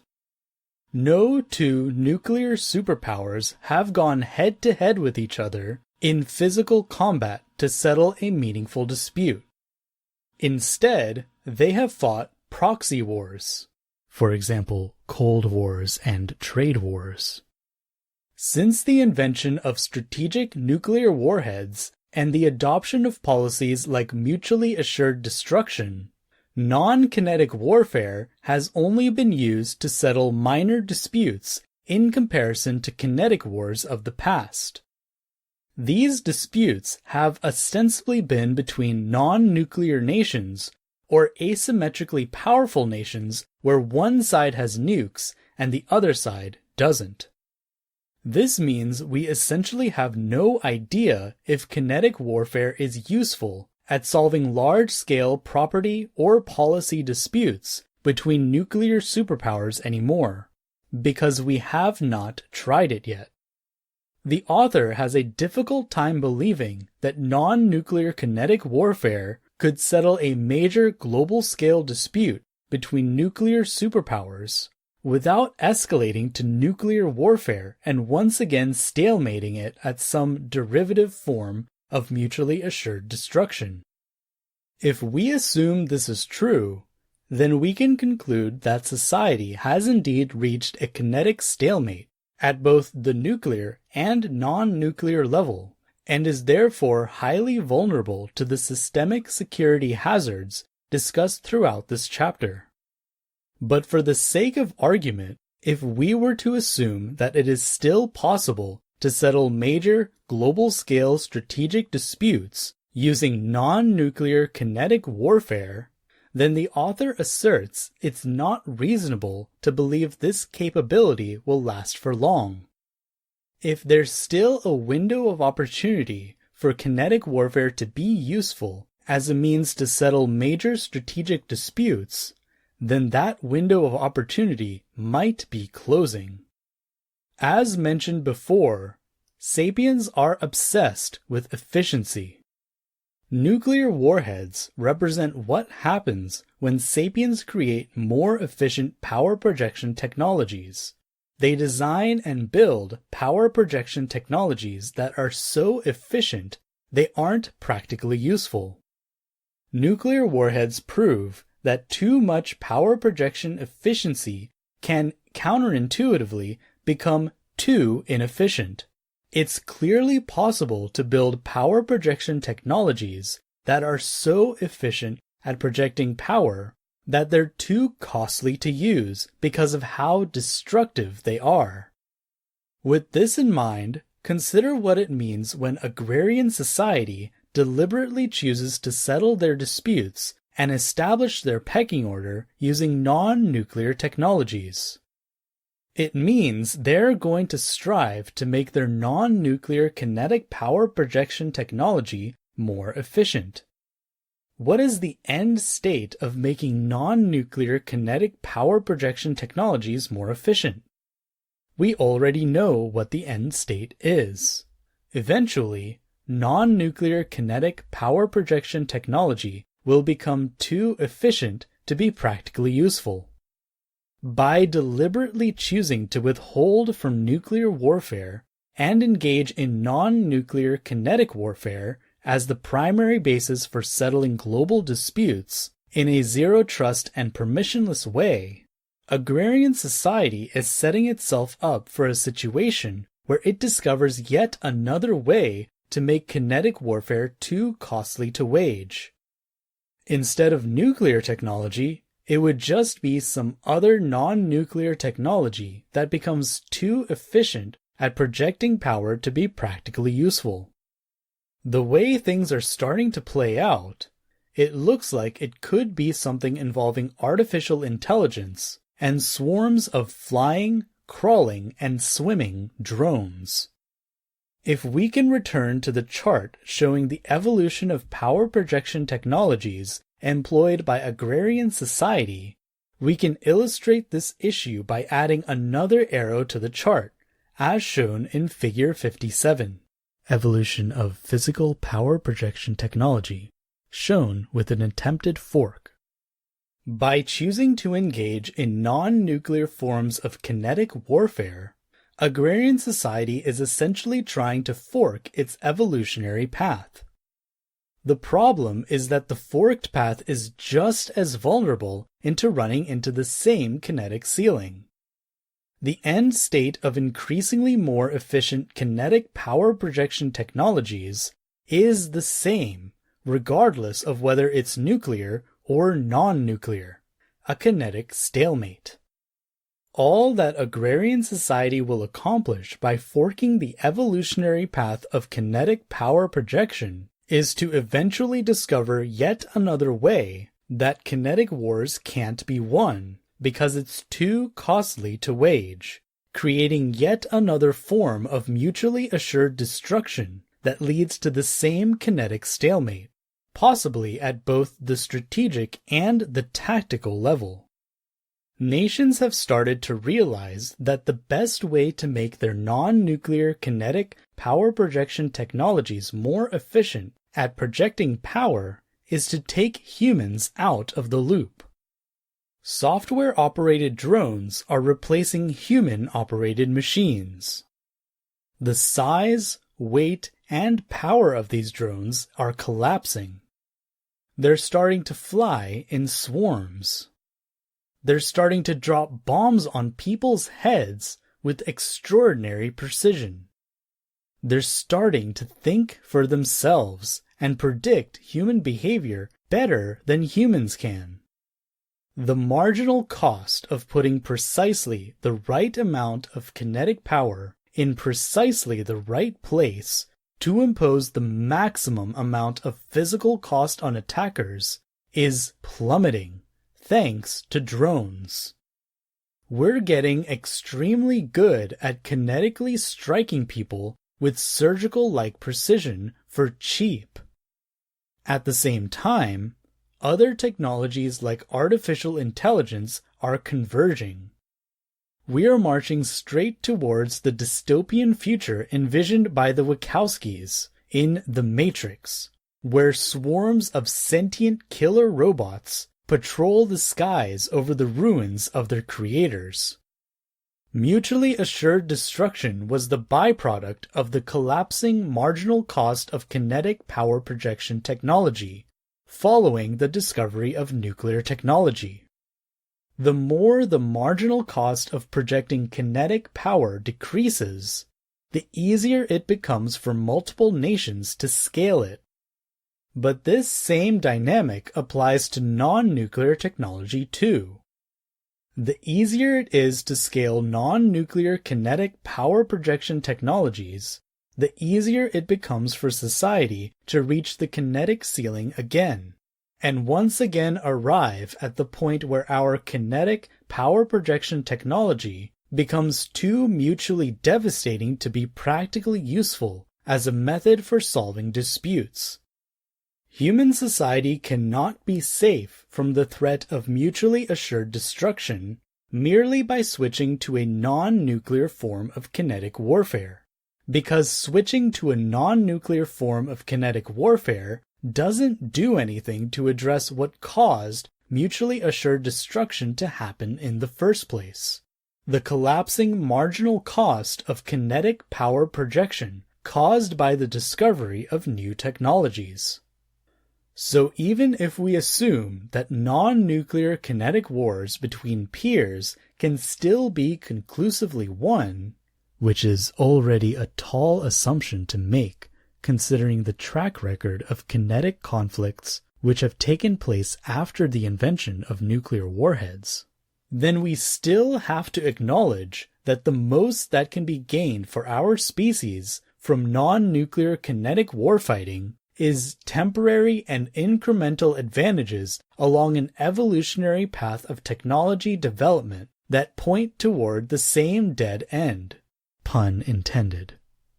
Restructuring a military to win non-nuclear kinetic warfighting campaigns could represent an act of optimizing a military for a local maximum, not a global maximum. The end state of that effort is potentially a stalemate between nations at both the strategic and tactical levels, using both nuclear and non-nuclear technology. The key takeaway from this thought exercise is that there is essentially no way for agrarian society to escape from the bounded prosperity trap of a kinetic stalemate. All we can do is keep forking the evolution of our kinetic power projection technologies to buy ourselves small windows of time to settle disputes and establish pecking order in a zero-trust and permissionless way, before we discover yet another way to mutually assure our own destruction.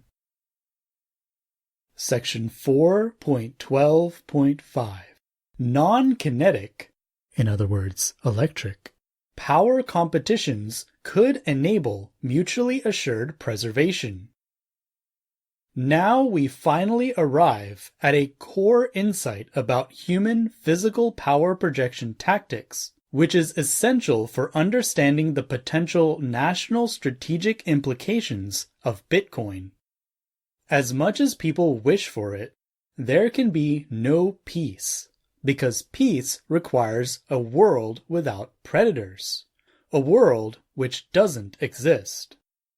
Consequently, if we stalemate ourselves with kinetic warfare, we don't create an environment without predators, so we don't get peace. Instead, we create a huge window of opportunities for predators to exploit us through our belief systems at unprecedented scale because they cannot be physically challenged or overthrown. A stalemate forces people into adopting abusive and exploitative abstract power hierarchies teeming with corruption because people lose the option of settling their disputes and establishing their pecking order in a zero-trust and egalitarian way using physical power. And if society tries to fork the evolution of kinetic power projection technology into a non-nuclear direction, they aren't going to solve the paradox of kinetic power projection. They are just going to discover another path to mutually assured destruction and find themselves stuck in the same bounded prosperity trap we're already stuck in, with the exact same systemic security vulnerabilities. The most that can be gained from continuing down the kinetic path could be minor victories against asymmetrically weak nations, perhaps not major strategic victories against nuclear peers. How does society escape from this trap? Nature offers an idea: antlers. We need a technology that will allow us to continue to use physical power as the basis for settling our disputes, managing our resources, and establishing our pecking order in a zero-trust and permissionless way, while still keeping ourselves systemically secure by empowering us to impose severe physical costs on our attackers. But we need a way to do this that either minimizes or eliminates intra-species fratricide. To accomplish this, we need a different, non-kinetic form of physical power projection technology that allows us to engage in global-scale physical power competitions in a zero-trust, permissionless, and egalitarian way, but non-lethally and non-destructively. It needs to be a power projection technology that will not become increasingly impractical to use as people become increasingly more efficient at projecting physical power and imposing severe physical costs on their neighbors. This new form of physical power projection technology should never become too efficient to be practically useful. Therefore, it won't suffer from the same fundamental flaw of kinetic power projection technology, no matter how efficient we try to make it. Using this new type of non-kinetic physical power projection technology, a kinetically stalemated society could continue along their path to technological evolution without having to worry about hitting a kinetic ceiling. While maintaining the kinetic stalemate, a society could continue to chase after an infinite prosperity margin for themselves by maximizing their cost of attack and minimizing their BCRA. This would allow them to keep themselves secure against both foreign invasion and domestic exploitation by making it impossible to justify the physical cost of attacking or exploiting them, no matter how efficient they make their power projection technology, and no matter how much physical power they project. Here we uncover a remarkable idea. The future of global-scale strategic warfighting is more likely to be an electronic form of warfare, rather than a kinetic form of warfare. Why? For the simple reason that kinetic warfare is literally a dead end for agrarian society. With the invention of nuclear warheads, it is possible that agrarian society has already stalemated itself by unlocking a kinetic path to mutually assured destruction, where wars can't be conclusively won, and disputes can't be conclusively settled. There might be very little to gain by identifying yet another kinetic path to mutually assured destruction, where wars continue to be unwinnable and disputes continue to be unsettleable using kinetic technology.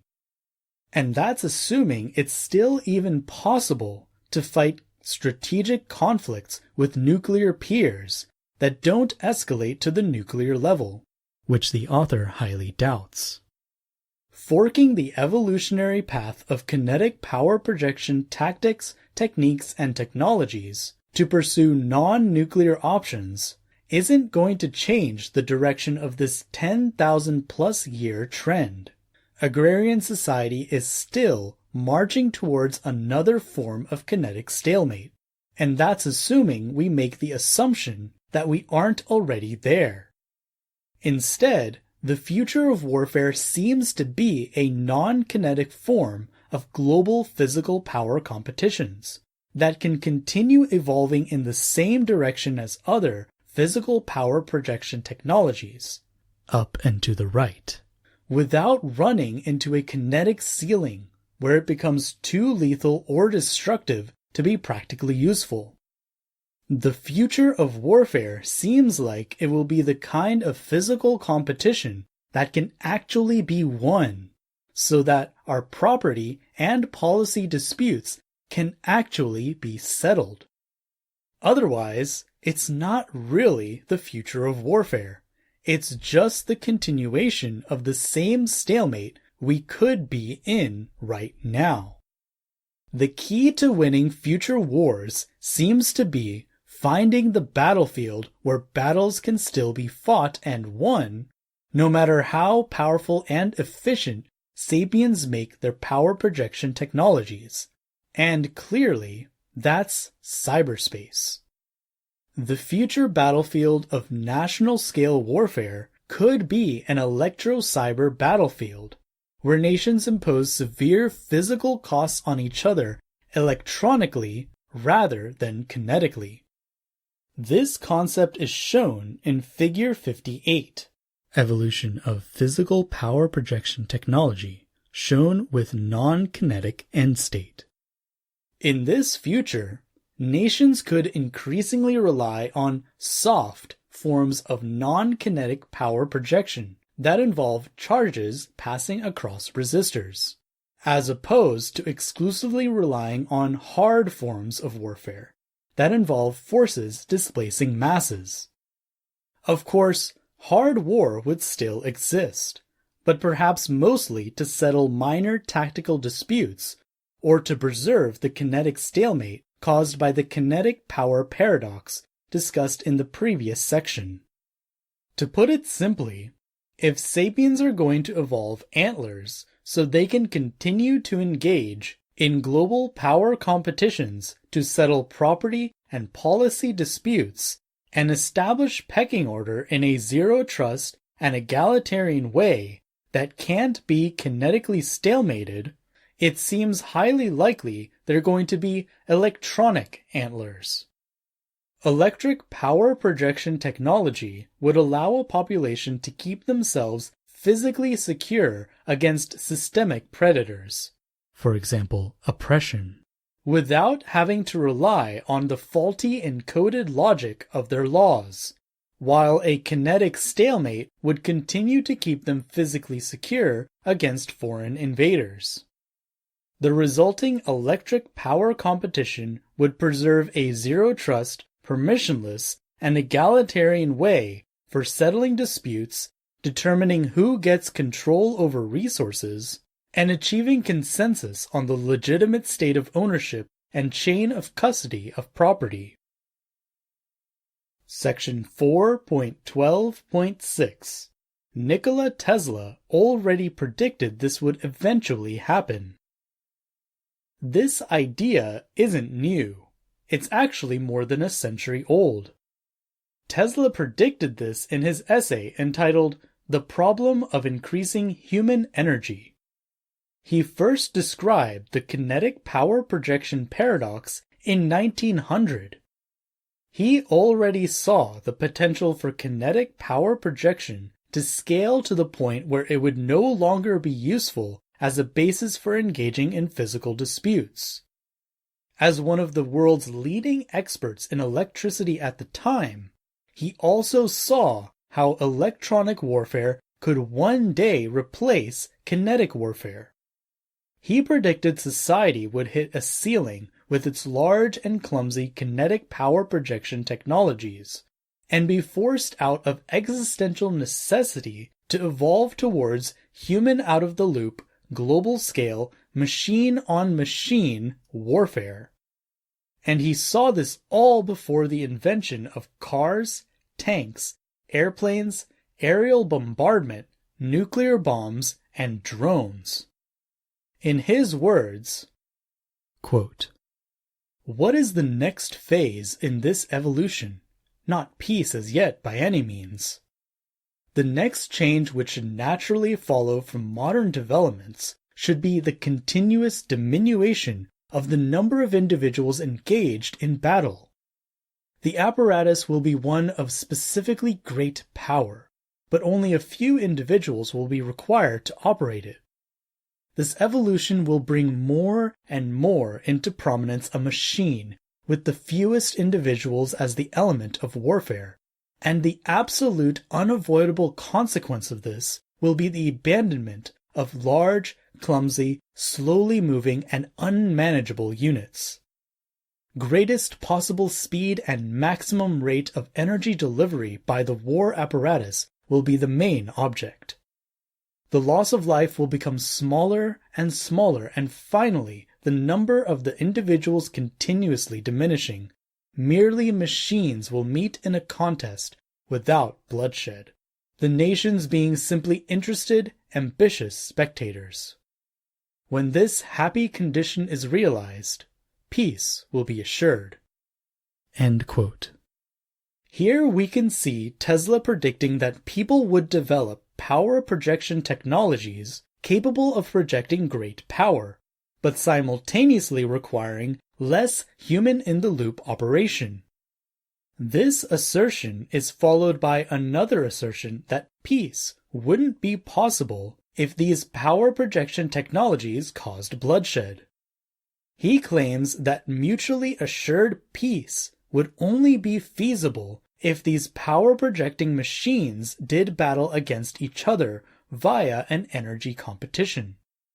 Otherwise, power projection technologies would become too savage and destructive.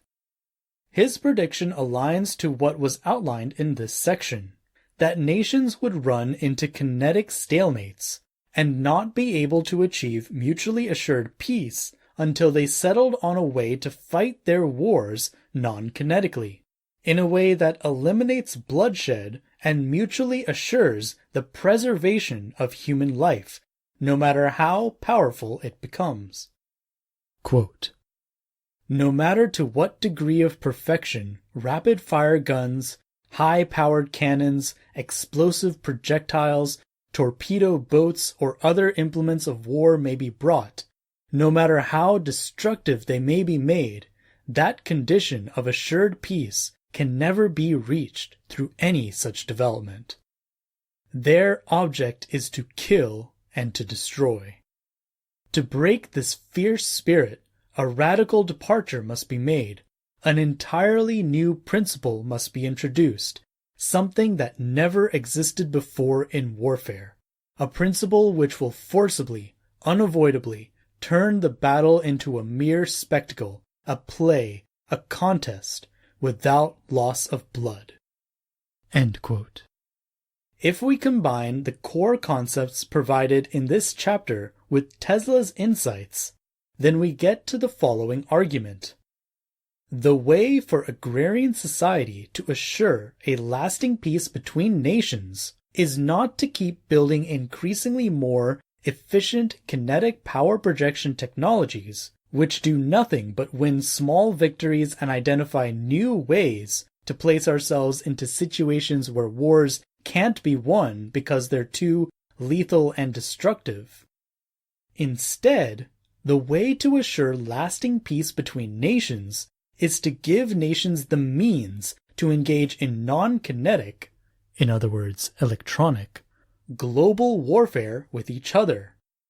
To that end, it is reasonable to believe that nations will continue to compete against each other in global-scale physical power competitions to settle their disputes and establish pecking order in a zero-trust, permissionless, and egalitarian way. But they will learn how to do it increasingly more electronically rather than kinetically. They will extend the battlefield into a new domain, where battles can still be won, and where people can still physically secure the resources they value. And because this new form of warfare is electric, thus non-lethal, the world might reach a state of peace it has never known in 10,000 years of kinetic warfare. In other words, to achieve global peace, simply swap out some of society's kinetic warfighting technologies with electric warfighting technologies, where it would be effective to do so. Maybe the best way to eliminate war is not to try to eliminate it all, but instead to make war soft. A key to a sustainable peace that is safe against systemic predators could be some form of electronic, non-lethal warfare. Whereas kinetic power competitions lead to mutually assured destruction and stalemates that place society in a systemically vulnerable pickle where they can be systemically exploited through their belief systems at unprecedented scale by people with abstract power, electric power competitions lead to mutually assured preservation.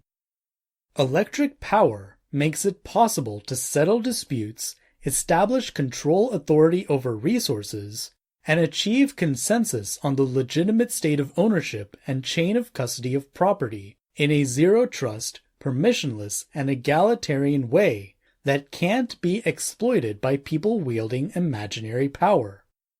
All that needs to be done to keep people's valuable resources, like bits of information, to include financial information, physically secure against both foreign invasion and internal corruption, is to maintain the kinetic stalemate while utilizing an electronic form of physical power projection. That way, people can impose severe physical costs on all forms of attackers. Einstein's theories support Tesla's theories. Einstein theorized that matter is swappable with energy. If that's true, then instead of fighting wars by blasting people with projectiles, we should be able to blast them with energy in a non-kinetically destructive manner and get similar emergent properties. In this case, the emergent property is physical security. A watt of physical power is a watt of physical power, regardless of whether it's generated using forces displacing masses or charges passing across resistors. It should therefore be possible to replicate the emergent properties of kinetic warfare and settle global-scale physical conflicts using an energy-based or soft form of global power competition, rather than a mass-based or hard form of global power competition. The only question is, how? In Tesla's mind, the answer was by creating intelligent machines. In his words, quote, "To bring on this result, men must be dispensed with.